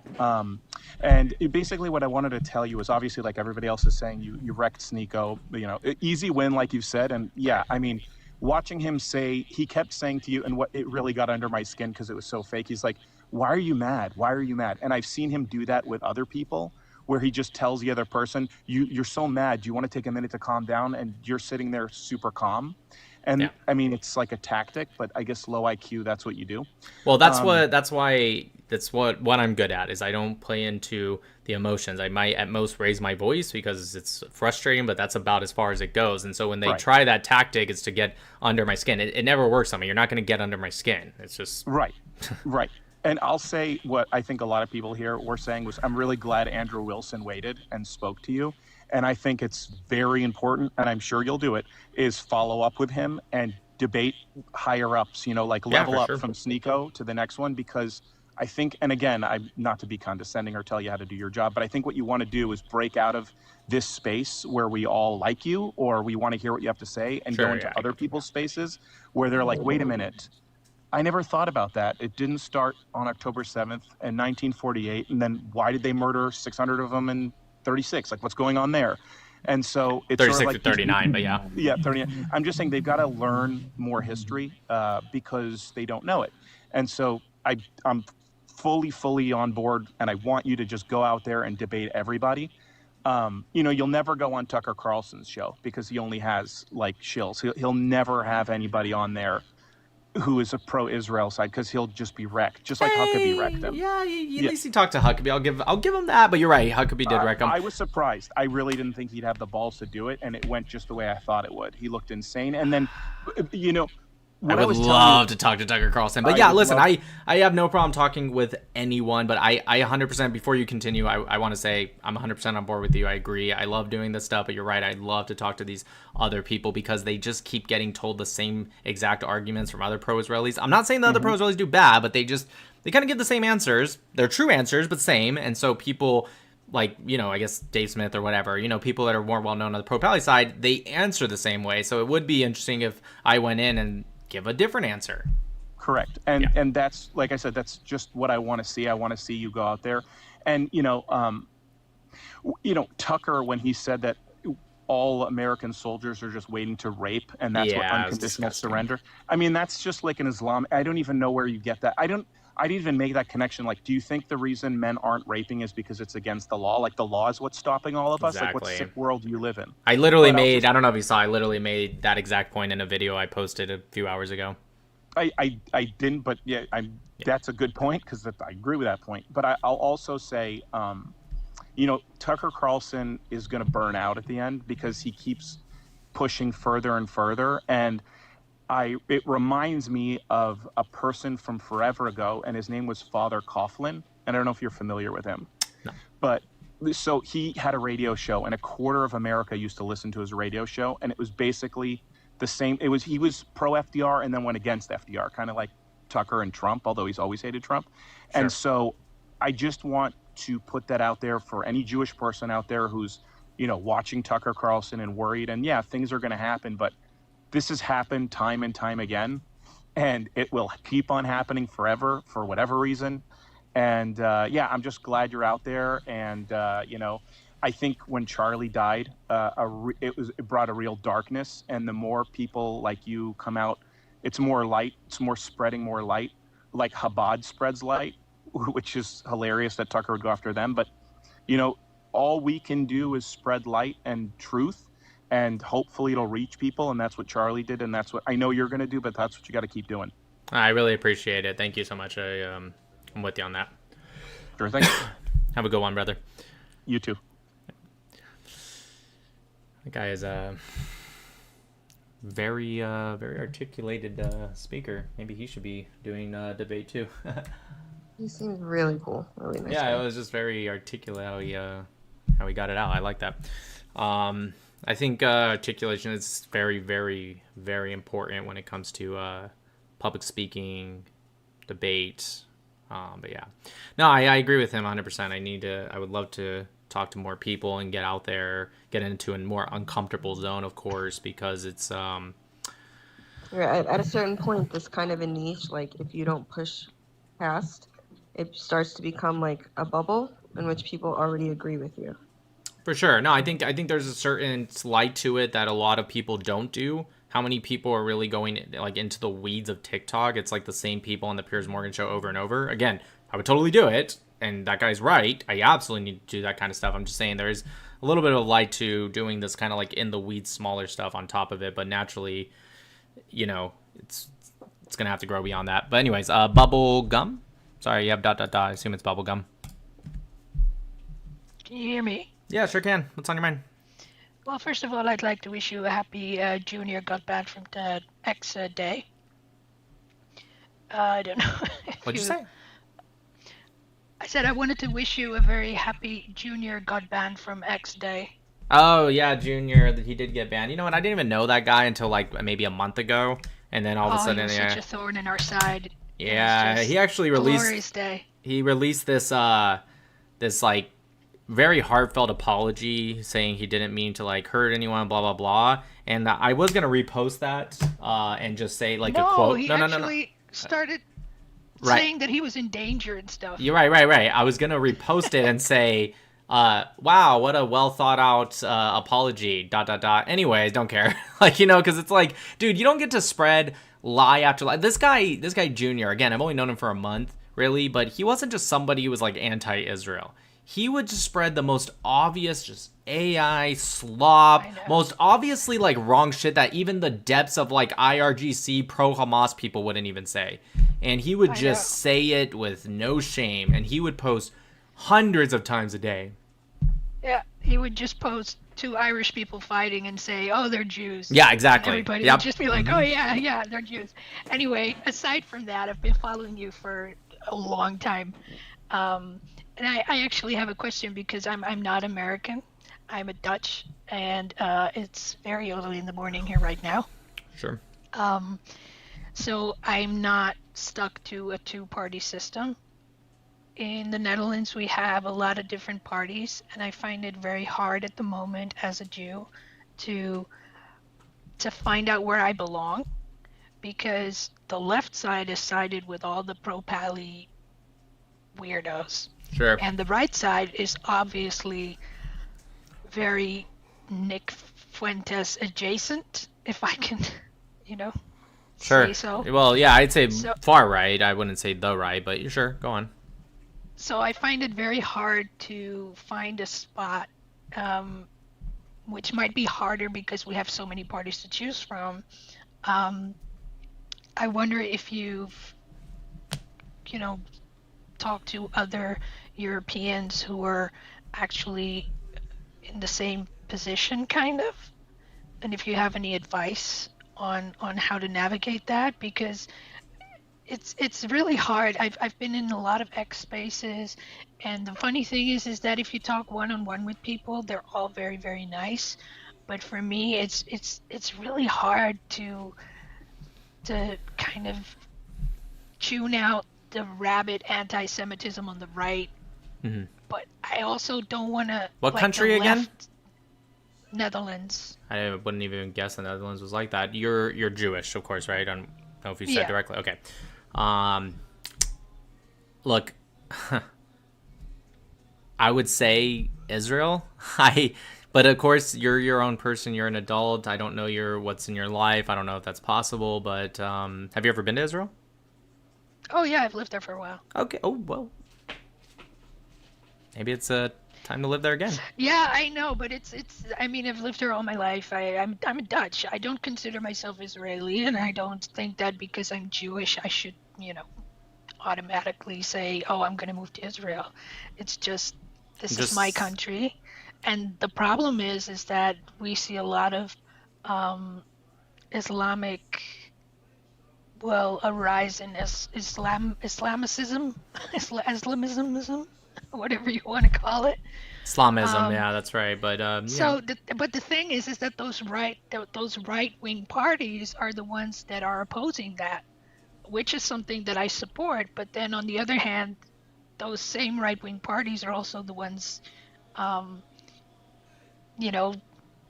speaking of like race laws and stuff. So. Well, it just depends on what. I don't know the Netherlands, but you guys don't have a right wing party that's not like racist, but still right wing. I don't understand. You guys only have like Nick Fuentes's or AOC's. I don't get it. The thing is that like the people who call themselves right wing tend to vote left. So you don't have anything in between. You don't have someone who's like just like Republican right, like we're right, but we're not like white nationalism, like. We used to. It's like the left is fucking lost. The left is like, oh, we're pausing this today or yesterday in like our parliament. They were like, oh, we're gonna stop the debate right now because somebody wants to break their fast. Okay. Some Islam guy. So look, I think the left, and I'm a bit biased here. I'm gonna tell you to always stay away from the left. The left is not going to be your friend ever. Ever, ever, ever, ever, ever. Even when the left pretends to be your friend for maybe a moment, a blip in history, it's still very much hidden behind an agenda. But I totally get from your position, especially as a Jew, about, I mean, again, I don't know the Netherlands, but based off what you're saying, it sounds like it's just your choices between Nick Fuentes and AOC. That sounds awful. Pretty much. That's what it feels like at the moment. Okay, and look, I get it. You feel Dutch, and that's awful what you're going through, but you're not going to be able to change that off of one person. Islam is very much taking over Europe, and promise you it's not going to get better. It's going to get worse before it maybe gets better. I'll say that. I can't even say it's going to get worse before it gets better. Maybe it'll never get better. I don't know. I hope one day it does, but it'll definitely get worse before it maybe gets better. And so look, you need to. I can't make that decision for you. You need to be able to decide what you're willing to risk and what you're willing to give up, regardless of which decision you make, whether you stick it out in the Netherlands and you decide I'm going to put my backing behind the lesser of two evils, or you decide to go to Israel. They're both going to have pros and cons. They're both going to have consequences regardless of which decision you make, and that's up to you as an adult to make that decision. Yeah.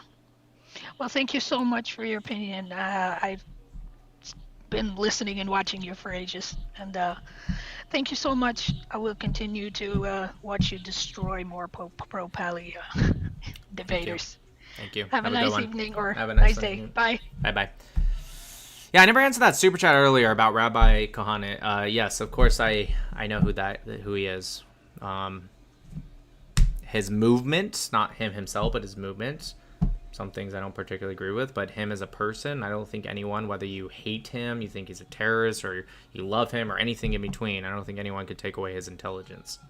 I think Rabbi Meir Kahane is, he definitely, I mean, he said things that were literally true. Again, it's not a me saying that means, oh, everything he said is accurate, because the people on both sides, even a lot of pro-Israelis, are so scared to talk about Kahane because they think if they agree with something that he said, then all of a sudden it's like, oh my gosh, that means you are a terrorist, right?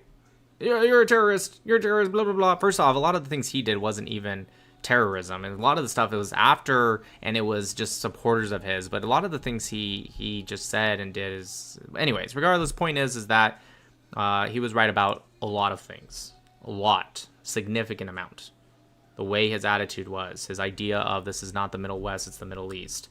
His idea of how to treat situations in the Middle East with a force, with a strength, peace through strength attitude.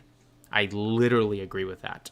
So no, I'm not going to be one of those pro-Israelis. It's like, oh, I'm going to shy away from Kahane. Nope, he was literally correct, and I do recommend. I've read his book. I recommend everyone reading it.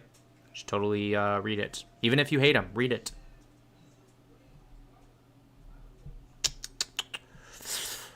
It's like saying Hitler was right. Okay, you're just an idiot. See, this is exactly Kahane would call someone like you out. Yes, because Kahane definitely, killed 13 million innocent people, 6 million of a specific ethnicity. Yeah, totally the same thing, you guys. Hey, guys, same exact thing, for sure. Fucking idiot. You know what? Kahane was actually asked this question specifically. The same guy, his name is Aaron Murad in the chat. Same exact tactic you're doing with Kahane. He was asked this by a reporter. Says, how can you treat the Arabs the exact same way the Nazis did? What book were you talking about? I walked away. Somebody wants to know. There's a book you were talking about? Was I talking about a book? I don't know.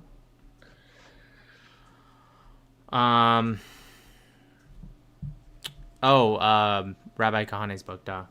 Yeah, Rabbi Kahane's book. Okay. Yeah, well, he wrote a lot, but the one I'm specifically talking about is, I'm trying to remember the name of it right now. I have it, I think, in the bookcase, I think. I read it once. It was, Never Again. Was it Never Again? It was yellow, but somebody help me out here. Read it years ago.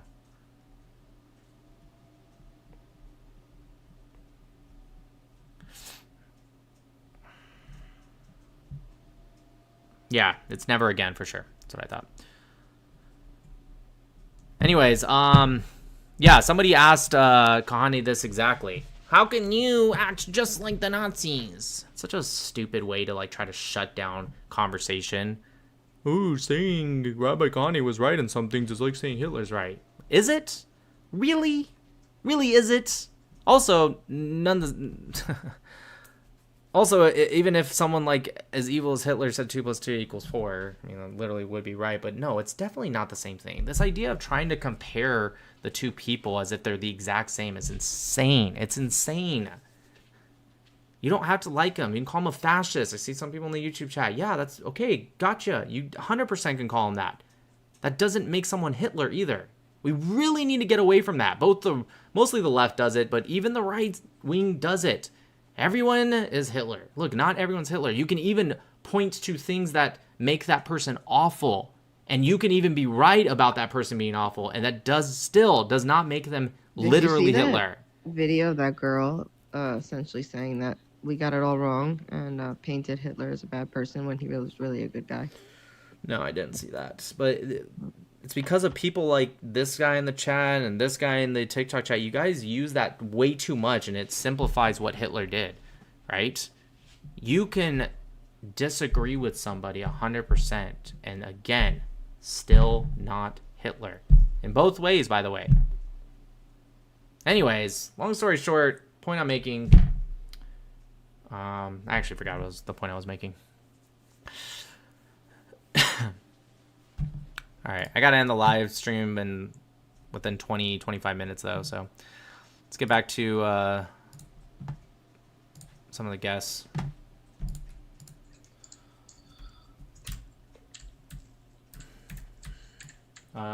Jamal? You got a background noise or echo. Can you fix that? Can you hear me? Is it better? Test. Definitely not.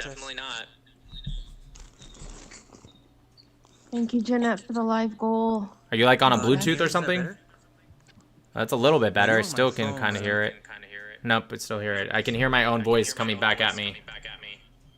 Here, I'm going to drop you re-request. Just turn off your Bluetooth or whatever it is. I don't know what you're doing. Just turn it all off. If you're recording, turn that off too. I don't mind people recording me, but sometimes that can cause an echo.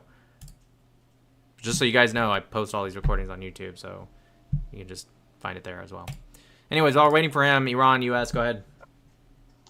Hi, I think I've been on your platform before. I'm Iranian American, born and raised in Iran. Hi, Iran. I remember speaking with you. How are you? Hi, How you been? good. I honestly had to take a week off work, just to process. Just to process. Honestly, I've been telling everyone, I don't know if I'm more mad at the Islamic Republic of Iran or the West, or the liberal Democrats that constantly telling me that my lived experiences are a lie. And honestly, the only time I get my sanity back is when I come and talk to you guys. It's just been so horrible. I can imagine as an Israeli when they were saying the most insane things to us in the West. It's kind of even worse than Hamas in many cases. So I'm with you.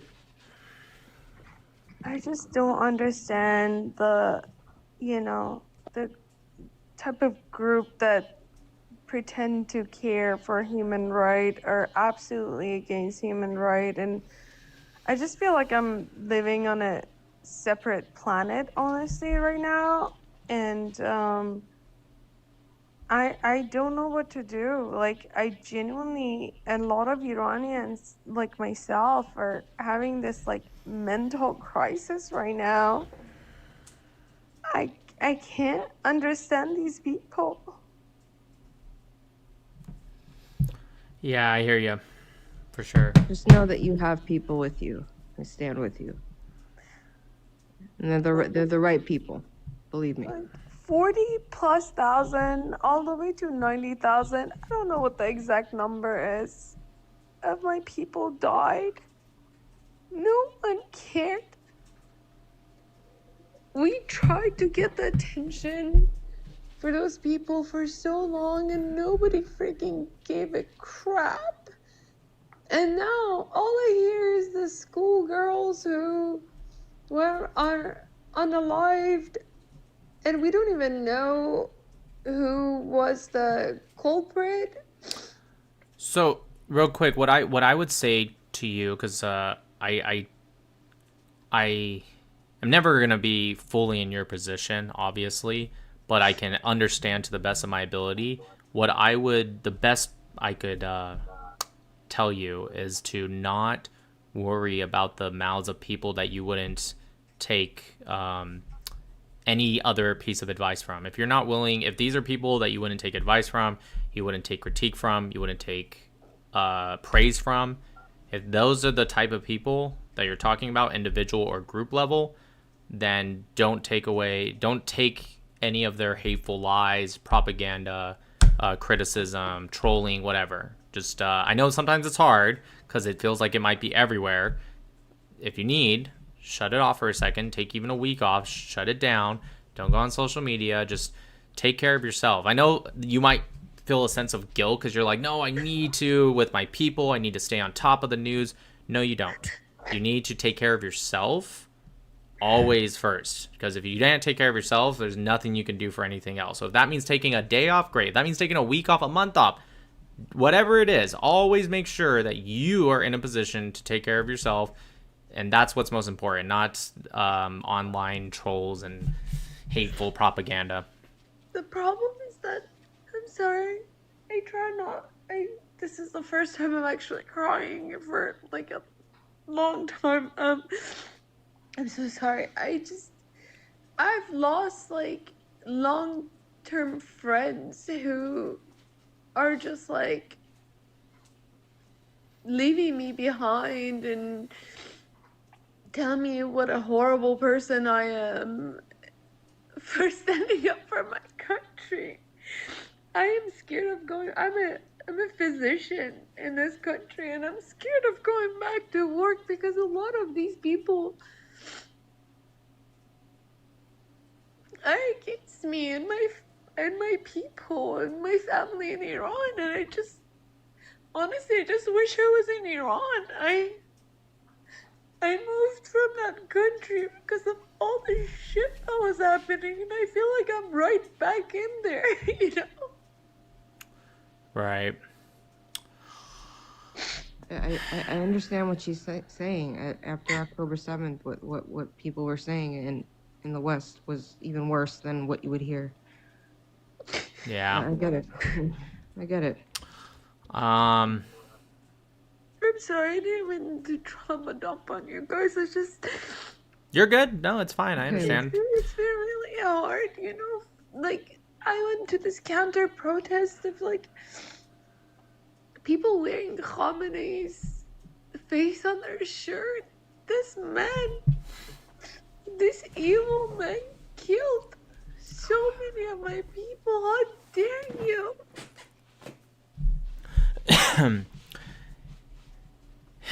I can't really say much to that because I mean it's just you're right, but again, I know it's easier said than done, but I really urge you to not take any of these people seriously because it's really not. Most of these people are miserable people, like by far. They're very miserable people. They don't stand on anything, and if you don't stand for something, you'll fall for anything. These are the same people that were crying about like civilians in Gaza, and then the same people turning around, minimizing or laughing at the civilians in Iran, right? And so these are not people you should take anything from. They are just people who are miserable, and they are told what to say, and they will say, even if it's literally hypocritical from the statement they were making last week, they'll just say it because that's what they were told to say. They are social media regurgitators. I know it's easier said than done. I totally get where you're coming from and why you're upset, but just try your best to take care of yourself. That's literally number one, no matter what. And then also just understand that these people, they're not real. I get it. It's just hard when the people you know, who have no idea what's going on in Iran try to educate you about your own country and then call you a horrible person. It's just freaking sucks. As a doctor in this country, I care for everyone, and I see human life as so precious, and I don't care if you have any religion or any ideology. When you're under my care, I just give you so much love, but I feel like I'm not getting that back, and I'm just constantly being questioned. And I get what you're saying. It's just really hard. Don't do stuff for It's gonna take practice. Believe me, it took me a lot of practice. But at some point, you do get desensitized, and you learn how to just let it roll off your back because you know who these types of people are and who the people are who are on your side.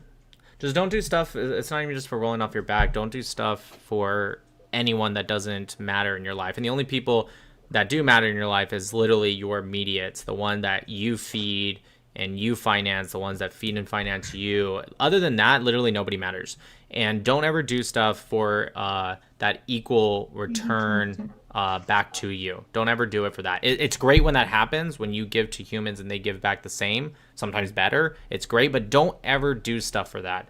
Do them for your values. If at the end of every night you look back on your day and you think, I stood by my values, right?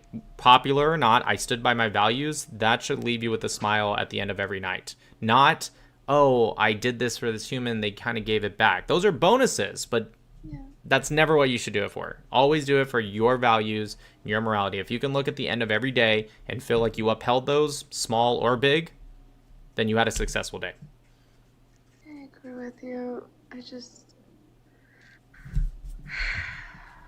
just so hard to believe in humanity anymore, honestly.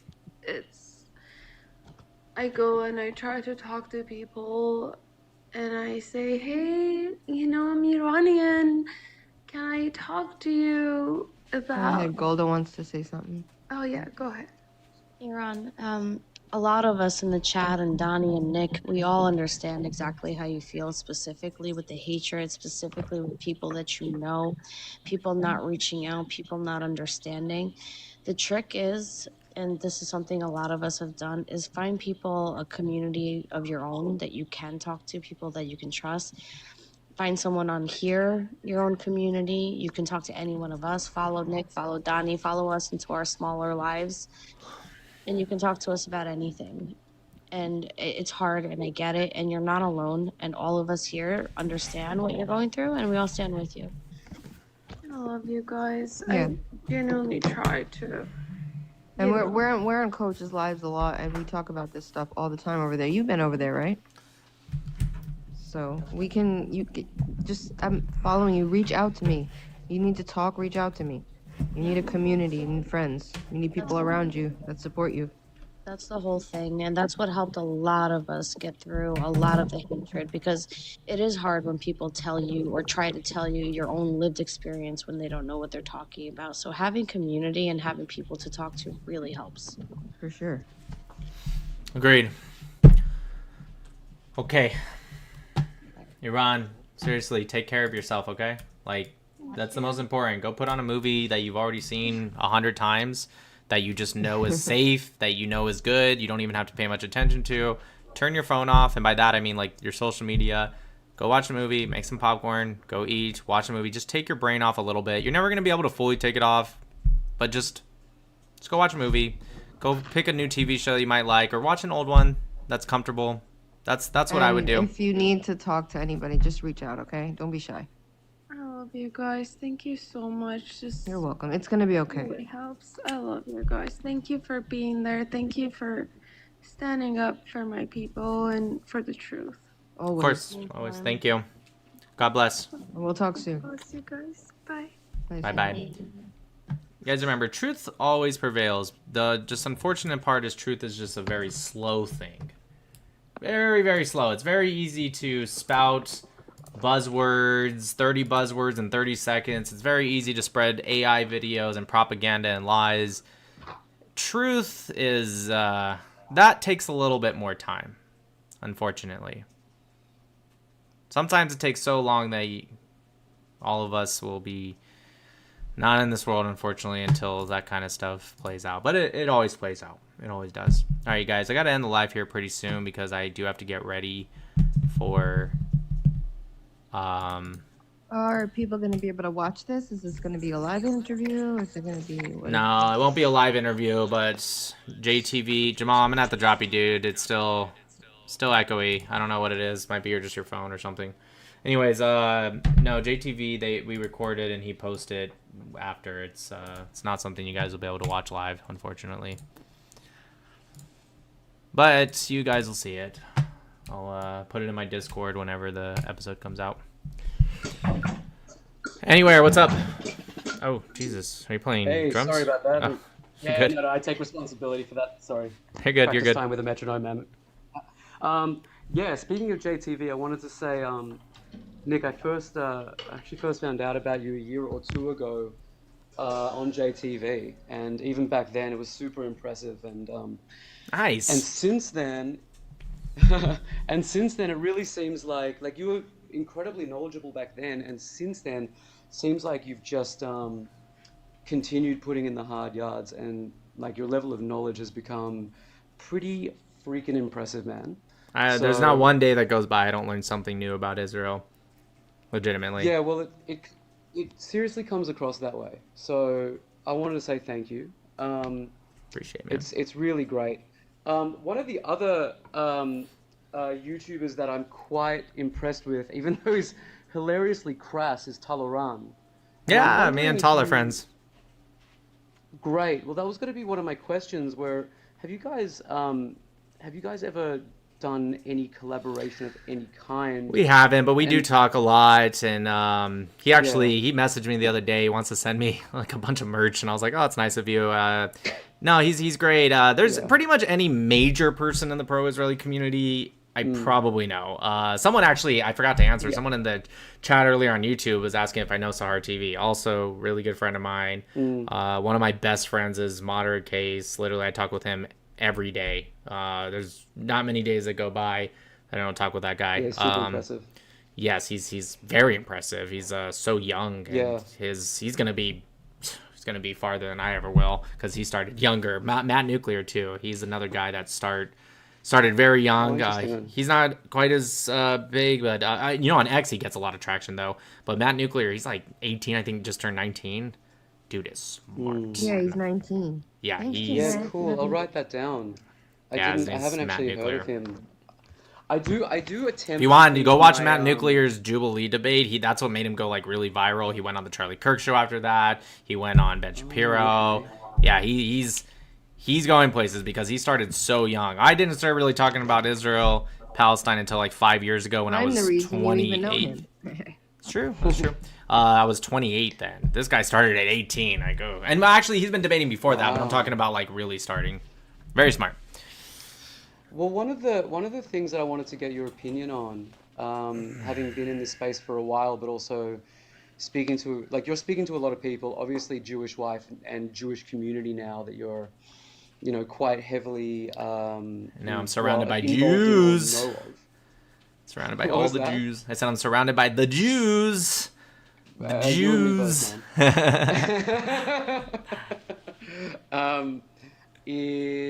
I forgot. That was funny enough to make me lose my train of thought. You know what? I can't remember anymore. That's fine. Take your time. I'm trying to plug in some stuff from my work computer anyways. Oh, okay, cool. So one of the things that I've been thinking of, because I spend probably a third of my day looking and researching this topic as well, or just like the topic of essentially just Jewish life in the West at this point, and I'm calling from Melbourne, Australia, is one of the issues that I see is that we're really great at survival and kind of pathetic at fighting back. And I wanted to get your opinion on that. Are you seeing a little bit, have you seen a change in the approach that the community has had? Are we a little bit more aggressive now, having dealt with this last barrage of BS over the last couple of years? Or, Yes, the Jewish people are definitely getting more, and I've made this point in the past. I try to make it strategically because I don't want people to try to take my words as if like I'm trying to say, well, there's positives of October 7th. No, that's not what I'm saying. Obviously, it was a very awful thing. I'm simply saying that God, and sorry if you guys are atheists in the chat, but I believe in God. I believe God, he uses people as his servant to get certain things done, and he gets things done in a very interesting way. Does not mean I think God necessarily did this or that. I think humans did it. I think we all have free will, and I think that we have evil inclination to project, and it's up to us as humans to reject that, and some humans don't do that. But what I am saying is that the Jews on October 6th, 2023 are not the same Jews as today. And you best believe it to the Arab world and the Palestinians, the Arab world that wants to destroy the Jewish state. You guys, these are the Jews that are left. You guys want to complain about the bed that you guys made? You literally killed and kidnapped the Jews that were trying to build bridges to you. And these are the Jews that are left. And I think that the Jews have created it's kind of like layers, right, that you kind of put on. You put on one layer and another. The Jews have added a layer across their entire skin worldwide. And the Jewish people, which acts as kind of one, whether you're good Jews, bad Jews, anti-Zionist Jews, Jews are one. And I believe that extra layer is attached to all Jews, regardless of beliefs. And that layer has made it's quite thick. And yep. That's what I believe about the Jewish people, and I think it's good. And I hope it's used for something that we can look back on in 10 years, 20 years, 100 years, and we look back in the catalyst. This was the catalyst and the shift that led to hopefully something good. Yeah, for sure. And I guess super quickly, if you're gonna check out Zeitgeist, like Andrew suggested, I will. I'll check it out. Sure, but be rational, because it was the first. It was one of the first YouTube movies that really started a bit of a cult following in the concept of the Illuminati. Sure. And it's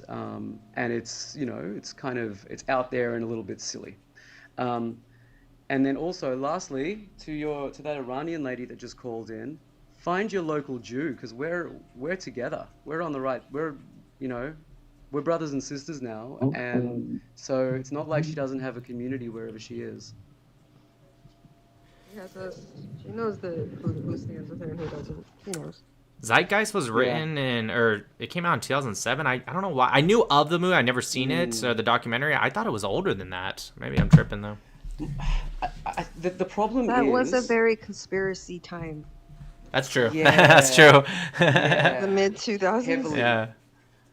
Yeah, that was still intensely talking about 9/11 conspiracies at that time as well. Yeah. But also, it's not really a documentary. So, it'd be interesting to see how you feel about it. That's fair. All right, brother. Yeah, no, he's not Thanks going for to be everything you do, watching man. it from like, I'm going to take everything seriously. He's just... No, I'm watching it for what Andrew asked me to watch it for, just kind of like the concept of it and I'll watch it. I'll probably watch it maybe, for sure. Not tomorrow, I'm kind of busy tomorrow, maybe the next day. Well, man, God bless. Thank you so much. Yep, God bless. Thanks. Thank you. You guys, I got to end the live because I got stuff to do before midnight, and it's already 11:34. So, You guys are amazing. We love you all. Yep. I got you both. I'm Israel Chai. God bless the United States of America. God bless our troops. Thank you. Bye-bye. See you all tomorrow.